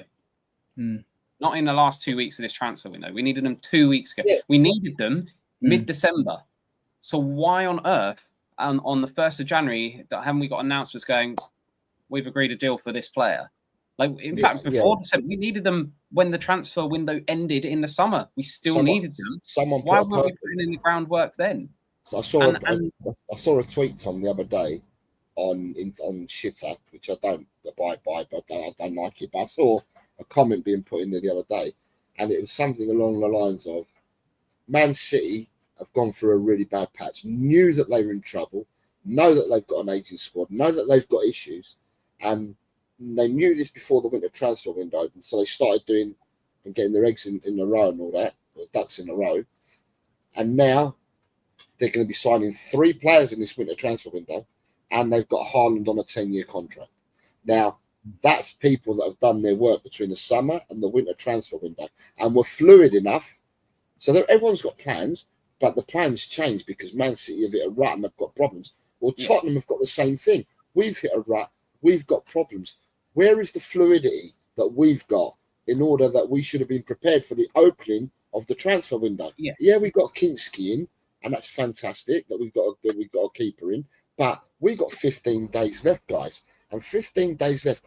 And from the summer alone, we're 4 or 5 players short, and that's just the summer alone. That's not even looking at our injuries that we've got at the moment. So it beggars belief to, I like to say all the nicest things in the world about the club, and I try to remain balanced. And I know that everyone's professional in at Tottenham, and I say to people, between the winter window and the summer window, they would have done their homework, and they would have spoken to agents, line players up, are they interested in coming or not, and then it makes that far easier when you make bids for players.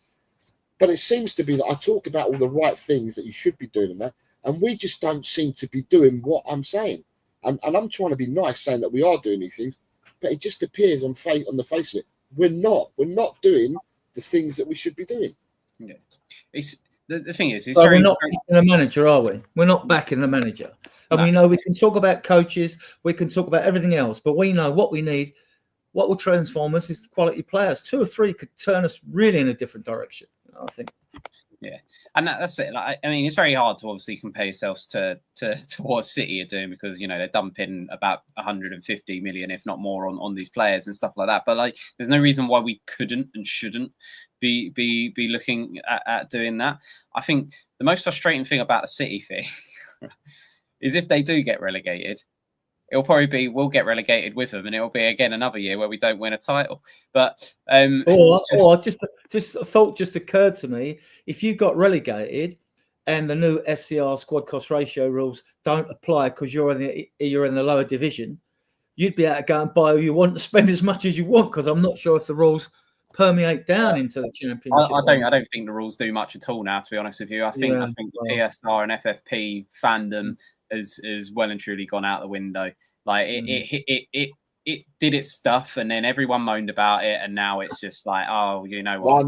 A year ago, I was telling Adrian this a year ago. The last transfer window, I said to Adrian, reminding me, Jose, don't believe PSI, SCR, BBC, ITV, Channel 4. Don't believe in none of it, right? Because last winter transfer window, I saw it, and in the summer, right in front of our eyes, as soon as the season finished, they're getting done. Aston Villa, Everton, Newcastle, and there was one other team, right? Forest, right in front of our eyes. They did the horse trading. There was players being exchanged for 30 odd million pounds that are only worth 1 million, but they did that right in front of our eyes, and nobody got done for these PSR things, right? And I said this a year ago to Adrian. No one's going to get done for it. All the great minds now, or you pay for some minds to come and tell you how can we get around these rules, and they've managed to do it. All right. Why don't we invest in that, right, and we get a bright spark at Tottenham? Because it's not about getting around the rules. Tottenham have got the most money, but we just don't spend it. But even we could double that amount if we got clever people in the room to go and tell us how to do it. But we don't do it. Because Levy's got a battle against the Sheikhs. Right. And Levy's been battling against the Sheikhs for ages, and we just don't do it. So me and Jose have been having banter over this. I think they're going to get stuffed, because remember that Forest and Everton got points deductions for sort of minor breaches of the rules, right? I'm going to read the charges out to you. Okay, but why would you offer Haaland a 10-year contract if you were going to get done? Just in case you get relegated, you keep the player. He ain't going nowhere. Why'd you sign all these new players coming to your club if you're going to get done? They're all young players that are going to get paid like huge amounts. I wouldn't be surprised I think lose one season. It's too. Look, I just want to do this actually, because I respect Jose's opinion. He knows that. Right? I'm going to read out the first charge. Right. What are the 115 charges against Man City? I'll do all 4, but I want you to discuss all 4. We've got time. 54 times failure to produce accurate financial information from 2009-10 to 2017-18. 54 charges on that alone to provide accurate financial information. So they've been obstructed, right? 14 times failure to provide accurate details for player and management payments from 2009 to 2018. That's all them years they refused to show the records. 5 times failure to comply with UEFA's rules, including financial fair play from 2013-14 to 2017-18. Again, over loads of years this is. And the last one, which they will definitely get done on as well, is 35 times failure to cooperate with the Premier League investigations from December 2018 to February. So they've been deliberately obstructive over 5 years, and they got all these charges. Now I get what Jose's coming. He may be proved right. I mean, we'll probably have a laugh about it when this is all supposed to be sorted out at the season's end. I just don't see him getting off. Not after what happened to Everton and Forest. I just don't see him getting off. And I don't see. There was even rumours they were willing to try. Rumours that it's a low tier media that they were going to offer the Premier League a large sum of money if all this could be swept under the carpet thing, or lessen the impact of I don't see him getting off them charges. There's just so many. So here's my thoughts on it. There's one of two things that happens, right? Nothing is number one. Absolutely nothing happens. Or two, they get a massive points deduction and they get relegated, but they already know they're getting relegated, which is why they're offloading players like Kyle Walker and stuff like that, and they're bringing in a bunch of youngsters, and they're saying to these young players and to Haaland, look, we're going to be in the Championship next year, but if you stay here, we'll be back in the Premier League in 1 season's time, and we'll go back at it. And what's even more hilarious is that they could now, I foresee a world, right, where they win the Champions League this year, and they'll be in the Championship playing in the Champions League, and they'll still have probably the best team in the Champions League. And if they win the Champions League this year and they stay in the Champions League but are relegated to the Championship, most of those players will stay because they know it's one season where they can absolutely dick on as many teams as they possibly can. Okay, Tom, who's got the better council, the Premier League or Manchester City? Irrespective of that, Premier League can do what they want, but there's two reasons. Like I said, you've got to pay for council. Yeah, right? But there's two reasons City council? are doing what they're doing. There's two reasons City are doing what they're doing, or two reasons why they could be doing what they're doing. And one is that they know they're getting nothing, which I think is probably the more likely one, or they know they're getting relegated, but it's only one relegation. It's not like they're getting relegated all the way down to like the conference and they're going to spend 4 years coming back up. They'll be in a Championship for 1 year. They'll get back up. They'll probably win every single game, get untold like records and everything like that, and be back in the Premiership within a year's time, all whilst probably still playing in the Champions League. Guardiola signed a new deal, right? Guardiola said that if he thinks anything's going to happen to Man City, he's got on record, said it many a time, he will not sign a new deal. He will not stay at the club. He's now decided, and he's been saying this for the last 2 years. He's now signed a new deal. Listen, Man City brings so much money to the table that I don't think that Man City, if Man City get points deductions, right? If they were to get a point deduction, it'll be a minuscule one, and it won't relegate them. And if they were to get a fine, it'll be one that they can pay as if they were giving someone a tip for dropping them off a sandwich. Yeah, I just don't see that, Jose. But we'll see. But then at the end of the day, with council as well, they'll probably argue we did supply the evidence, but just maybe not in the format that the Premiership wanted it, because the Premiership had to go away and do a bit of work. So there's going to be arguments and counter arguments. I just don't believe that Man City are getting done now. They're not going to get the big sanctions that people thought would come their way. When it's initially broke, people were saying they're going to get relegated like Rangers did by 2 or 3 divisions. I just don't think. And then it went, they might get relegated by 1 division. I just don't think the sanctions that they'll get, if they get sanctioned at all, will be anywhere near what people thought when they were first charged. Yeah. The fact they've been uncooperative, they're getting done. And don't forget, it's a tribunal put in place by the Premier League, Jose. So it won't be the Premier League, and you've got, But what the Premier League believe is being unhelpful, right? And then what Man City believe is being helpful, then gets decided by the independent tribunal. Now, all the other tribunals in the past seem to have found, or Man City have never been done in the past, should I say?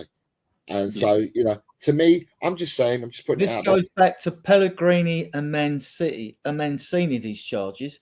They go back that far, right?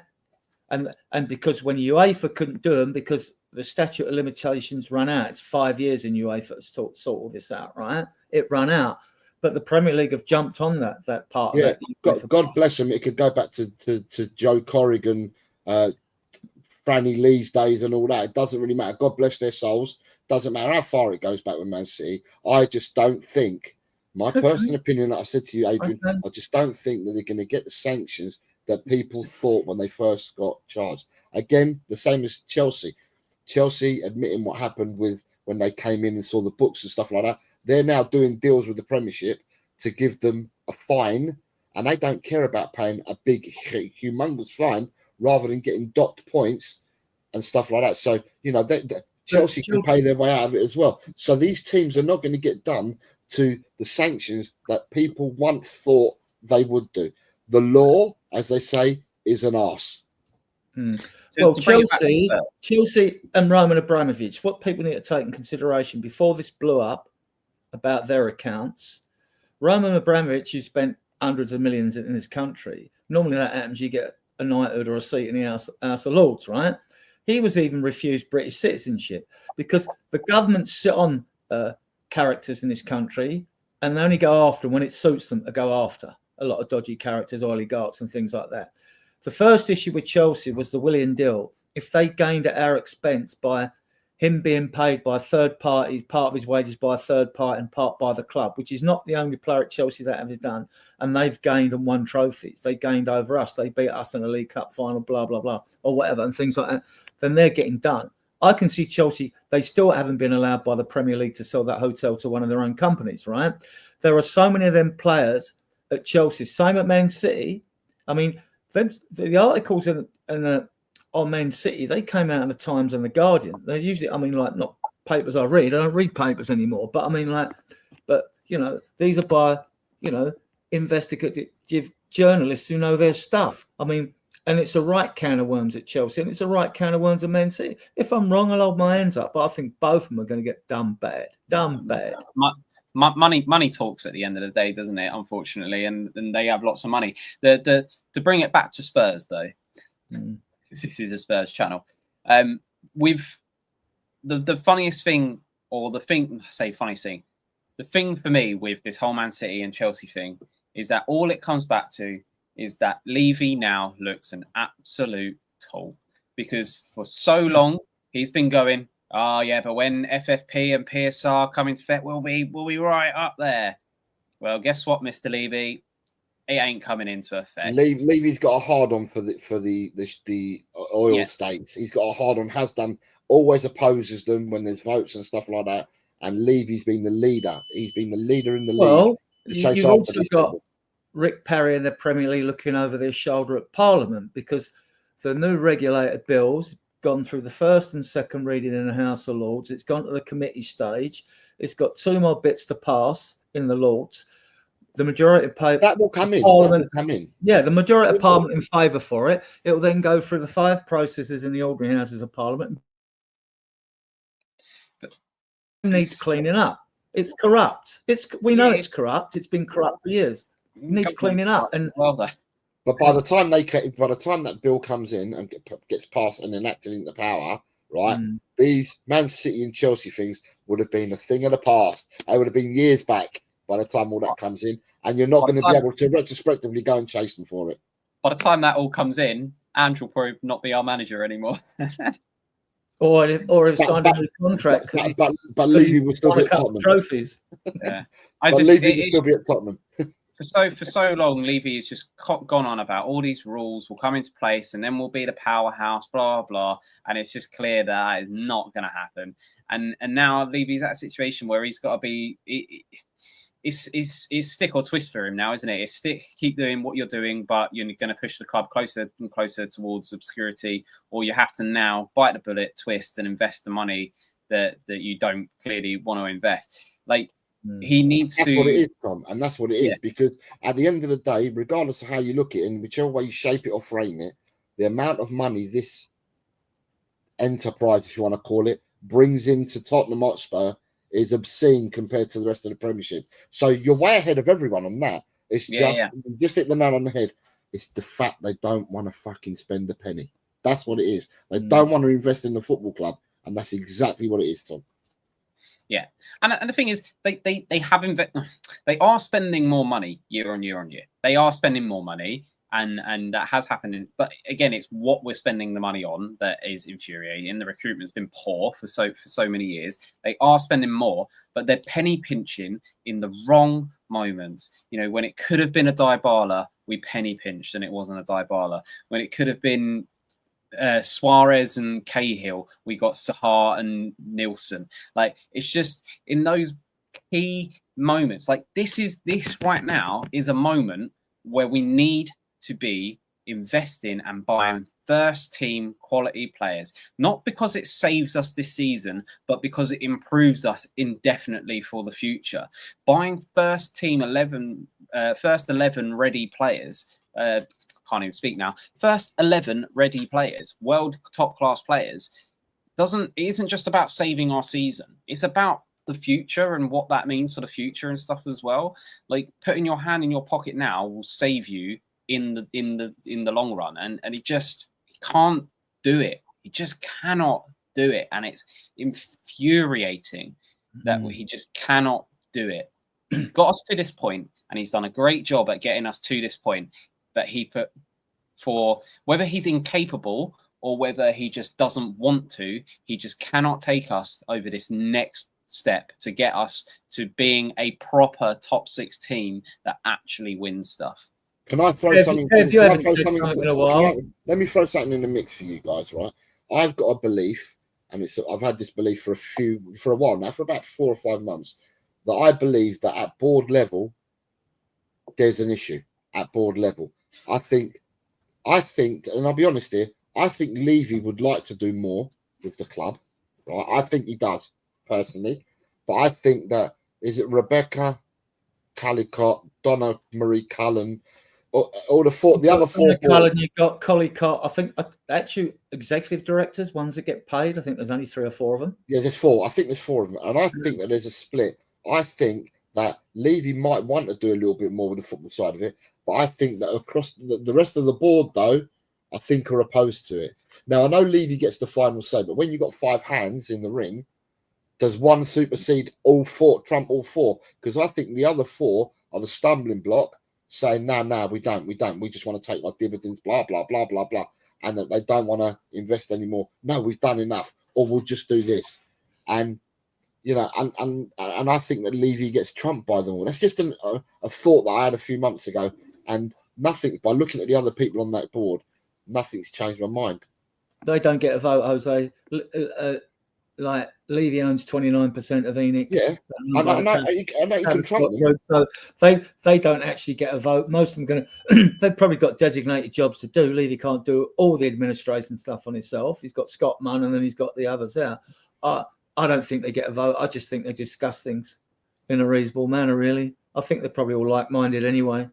Do you? Do you think Levy? Do you think all 5 of them are the same? You think all 5 of them are the same? Because I thought that maybe, because Levy said he grew up being a Tottenham fan, he's gone to watch Tottenham before he became the custodian of the club and stuff like that. And so if it is true, then he should have some Tottenham in him, where the other 4 clearly haven't. They're not there supporting Tottenham. They're there to support their own entities and their own ends. Kev, you got anything to add to this? You need to unmute yourself. Yeah. You'll get the hang of that button, Kev. You know what I mean? Well, I kept remuting it or whatever. The board. I remember when I was growing up, and people were hating on a chap called Sidney Whale, who was chair of the club back in the 60s and 70s.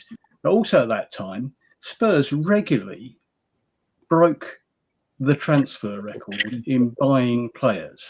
Not our transfer record, the transfer record. So Jimmy Greaves, for instance, Martin Chivers, Martin Peters, Ralph Coates, all of those were record-breaking transfers in that period, and we got relegated not too long after it. So spending money doesn't always work, but I agree with what Tom's saying, not just because he's my son, that we've got to invest now to for the future to happen. I don't really care what happens to City and Chelsea. Fine them, do them, bugger them off. I couldn't care a toss, to be honest with you. I'm worried about what happens to Spurs and how we invest our money now.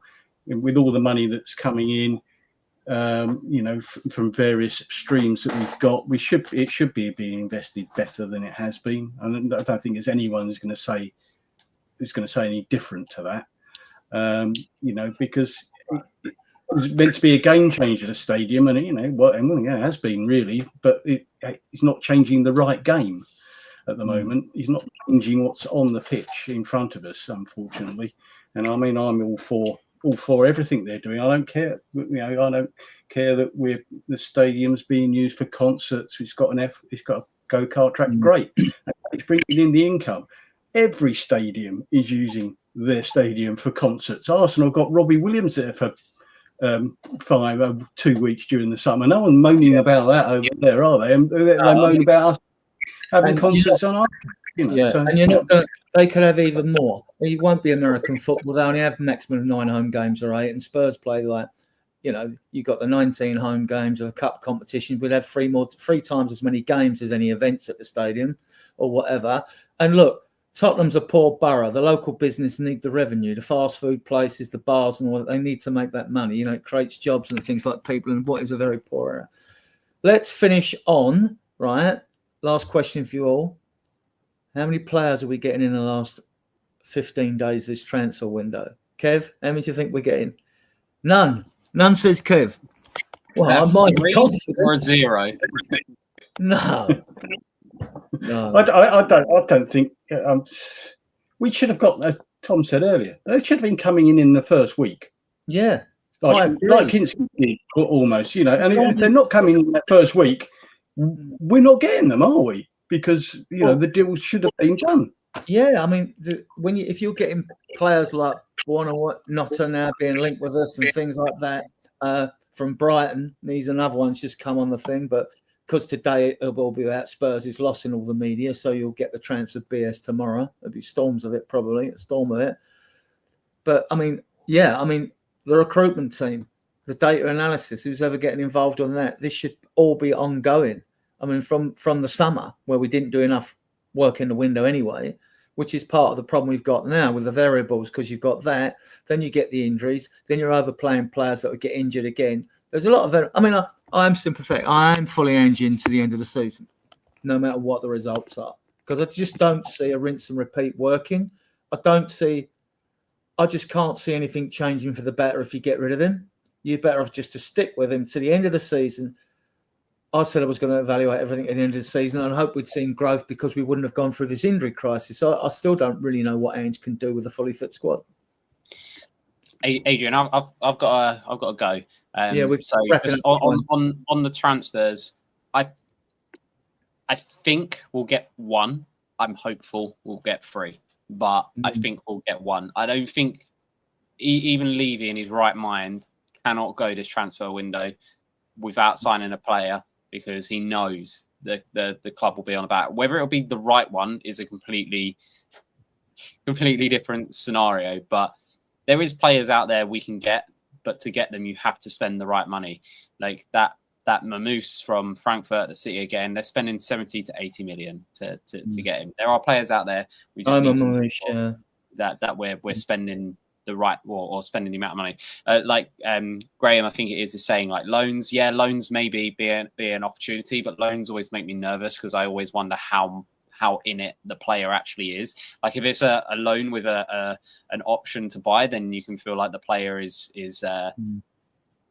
gonna put in that effort to try and get that contract. Or if it's a loan with an obligation to buy, they're already basically a player, so they're going to be committed to the cause. But if it's just a straight up loan with no buy option at the end, I always are you going to really trust a player who's just going to be thinking, I'll be back at my other club by the end of the summer, so it doesn't really matter what happens here, right? It's not something that I would be interested in without options and stuff like that. But there's players out there we can get that will make a big difference. If we're only going to sign one player, I really, really, really hope it's a tricky winger that can actually run at their man and take them on, or someone like a Dorgu who can play left back and on the wings or something along the lines of that. But I've got a dash. It was a pleasure. We're going to wrap it up here anyway, so I'm going to play that. Subscribe to Jose. If you're watching us on playback, help get his subs to 1K. You're not going to ask me the question then? Yeah, go on, Jose. Go on. Okay, I'm just going to keep it short and sweet. I'm going to go with my mate Kev, and I'm going to say 0. And the reason why I'm saying 0 is because if I say any other number than 0, and I get let down, I will be absolutely pissed off. So if I say 0 and we bring anything other than that, then it'll probably bring a crumb of comfort or a little smile to my face. And I think Kev agrees with me. We're just going for 0, mate. Aim low, don't be disappointed. That's correct. That's exactly what Kevin and I think. Right. What about you, Adrian? How many? I'm two more. I wanted 3 in. Like, I mean, we know we need 5 or 6 players, but we can't get rid of any of the squad now that we've got because we need everybody we've got with the injury crisis. So Andrew's been dealt a bad hand. He hasn't made much of an excuse of it, and the board know, and I think that's what will save him because of the crisis we're going through. Especially now, they must realise we're not getting Europe unless it's by default through City and Chelsea being deducted so many points that we get. What's that? Europa Conference League crap. There's too many teams between us and City, Chelsea, and all the others that are queuing behind them anyway. There's too many teams, and we, what is it? Today's week 22, so there's only 16 weeks left. There's only 48 points you can battle for now, and in all honesty, at the moment, and I don't want to seem like I don't want to be downbeat or anything. I just can't see where the next win's coming from. I thought it was today, and it weren't. So I just can't see. Well, the next win will come against Hoffenheim Thursday, and probably the second win will come against Leicester Sunday. If we don't beat Leicester, then you might have a loud response from the fan base. I mean, last week, Adrian, we were saying if we don't beat Everton. So do you know what I mean? At the end of the day, we lost again today. So therefore, the next league win, we needed to win today. Yeah, we did. Forget about the next league win. We needed to win today. We didn't win today. And I'm just wondering when the next league will come. I mean, you'll both be at the game next week. Is it going to come against Leicester, boys? Are you 100% confident if I ask you that now? Are you 100%?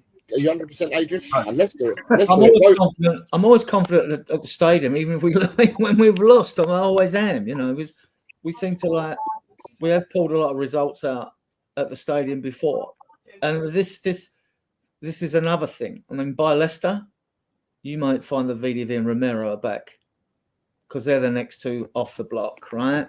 So, and that will mean that Gray or a couple of players can be rested. Or maybe Gray might go to right back. I mean, he doesn't seem to have problems with energy. We don't know, do we? I mean, like when I do Tuesday's show, when we do the pre-Hoffenheim game away, I can imagine. Well, he's got no choice to play more, I reckon. And no, but I'm asking you and Kev because you're going to both be Hoffenheim's away, isn't it? Yeah. Okay, but you're both going to be at the Leicester home game next weekend. That's our next Premier League game. So I'm saying to you and Kevin, right? Are you both 100% sure that we're going to beat Leicester on Sunday? Percentage-wise, how sure are you that we're going to beat Leicester? The way that we're playing at the moment. I can't give it a percentage, but the way things are going, I hope we're going to win. Of course I do, but I can't be sure we're going to win because we're just not in that position where we can be sure. I mean, Everton hadn't scored God knows for how many God knows games, and Dr. Tottenham comes along. Leicester are the same boat. Dr. Tottenham's going to come along. Oh, here we go. But of course I hope we win, but I can't be 100% certain. No one can at the moment. The way things are going for us, it's not even the way sometimes we're playing. It's just the luck just isn't there. Vardy will do Son did in the penalty area, step across the guy and get the penalty. Even though you won't think it's a penalty, Jose, none of us will think it's a penalty. But he'd do that because that's what Vardy does. Son's penalty was exactly how Vardy gets all his penalties, or Son's non-penalty, rather. So, what we need is, I mean, this is why we need to get a couple of players in before the 3rd of February, because that will give you a boost. It will give you a bit of a boost. I mean, the fan base will probably hate them all, or whatever, or half the fan base will hate whoever we get in if they're brought in under data analysis and they're a bit left field. But if we get a couple in, I think that might just be enough to turn the tide. But Adrian, I'm not saying anyone on this panel, but as a group of people on social media, everyone was saying we need the players because we were on the floor. At December, we were on the floor, and everyone said we need the players in before the Liverpool game. Now, that was the first game we played this year, weren't it? Midweek game. The players haven't come. Kingsley was the only one brought in. Since then, we've played 3 times, I think, and the players still haven't come. So, I mean, the only thing I will say, and the only hope, because Kevin and I have said 0, The only hope that I'd say is that they do say that the winter transfer window always heats up in the last week, but you could be picking up a load of tosh in the last week. So yeah, and like the biggest factor in this window, one, it's short, just like 30 odd days, whatever it is. Two, if you want a player from a club that's got, I mean, players aren't coming if they ain't getting Champions League, the top class players. Players might not want to leave their club if their clubs are challenging for any honours, local cups, you know, or whatever. And like clubs won't release players if they're fighting relegation. So unless you find a club that's got 3 players in a position you're looking at and they're willing to sell one of them, if clubs don't sell players, they ain't going nowhere. If they're under contract, they're staying. They've got all their like clauses in there, like keep it nice and quiet and you get all your bonuses, you know, so and things like that. So you're not allowed to talk about anything, right? And they're paid enough not to talk. It is not an easy window. I mean, we do get some of our fans. It makes me like a bit. Oh yeah, why don't we go like Man City and just go bang? They get them in. They do it in 2 days. I mean, these deals, I don't know how they're structured, and we do know. And then it's a question of like how much you have actually got to spend. You there are rumours that we can spend as much as we want without falling foul of the window, and other rumours that like no, we can't. You know, so you know it's more complicated. You know, ideally we would get another 3 in this window. You know, you would get a midfielder, the left back, and the striker. Well, now we need to get a left back and a striker in there. We're well stocked in midfield, but with crap midfielders. Well, I wanted to see Gray as a midfielder today. Ange changed it. He got it wrong, so he did try and change things. Fan base been screaming at him too. Should have stuck to his guns. But that's easy to say now in hindsight. It's so easy to be a hindsight critic. But yeah. Guys, we'll end it there, yeah? We've been going for 2 hours. I'll play you out of this and I'll see you in the back room. Thank you very much, Thank guys. all the guests, Tom, Kev, Charlie, Jose. If you're watching on playback, please go and subscribe to Eltel Cockerell here. He does some good content, right? Come on, you Spurs. Yeah, and if you like our videos and our content, please subscribe to us. We're about 50 off the 1K mark. We'd like to get there. I'm sure we will. And our shows go every Tuesday, Friday and Sunday at 8 o'clock. So thank all of you that have put up with us and viewed us so far. And I'll play you out with this.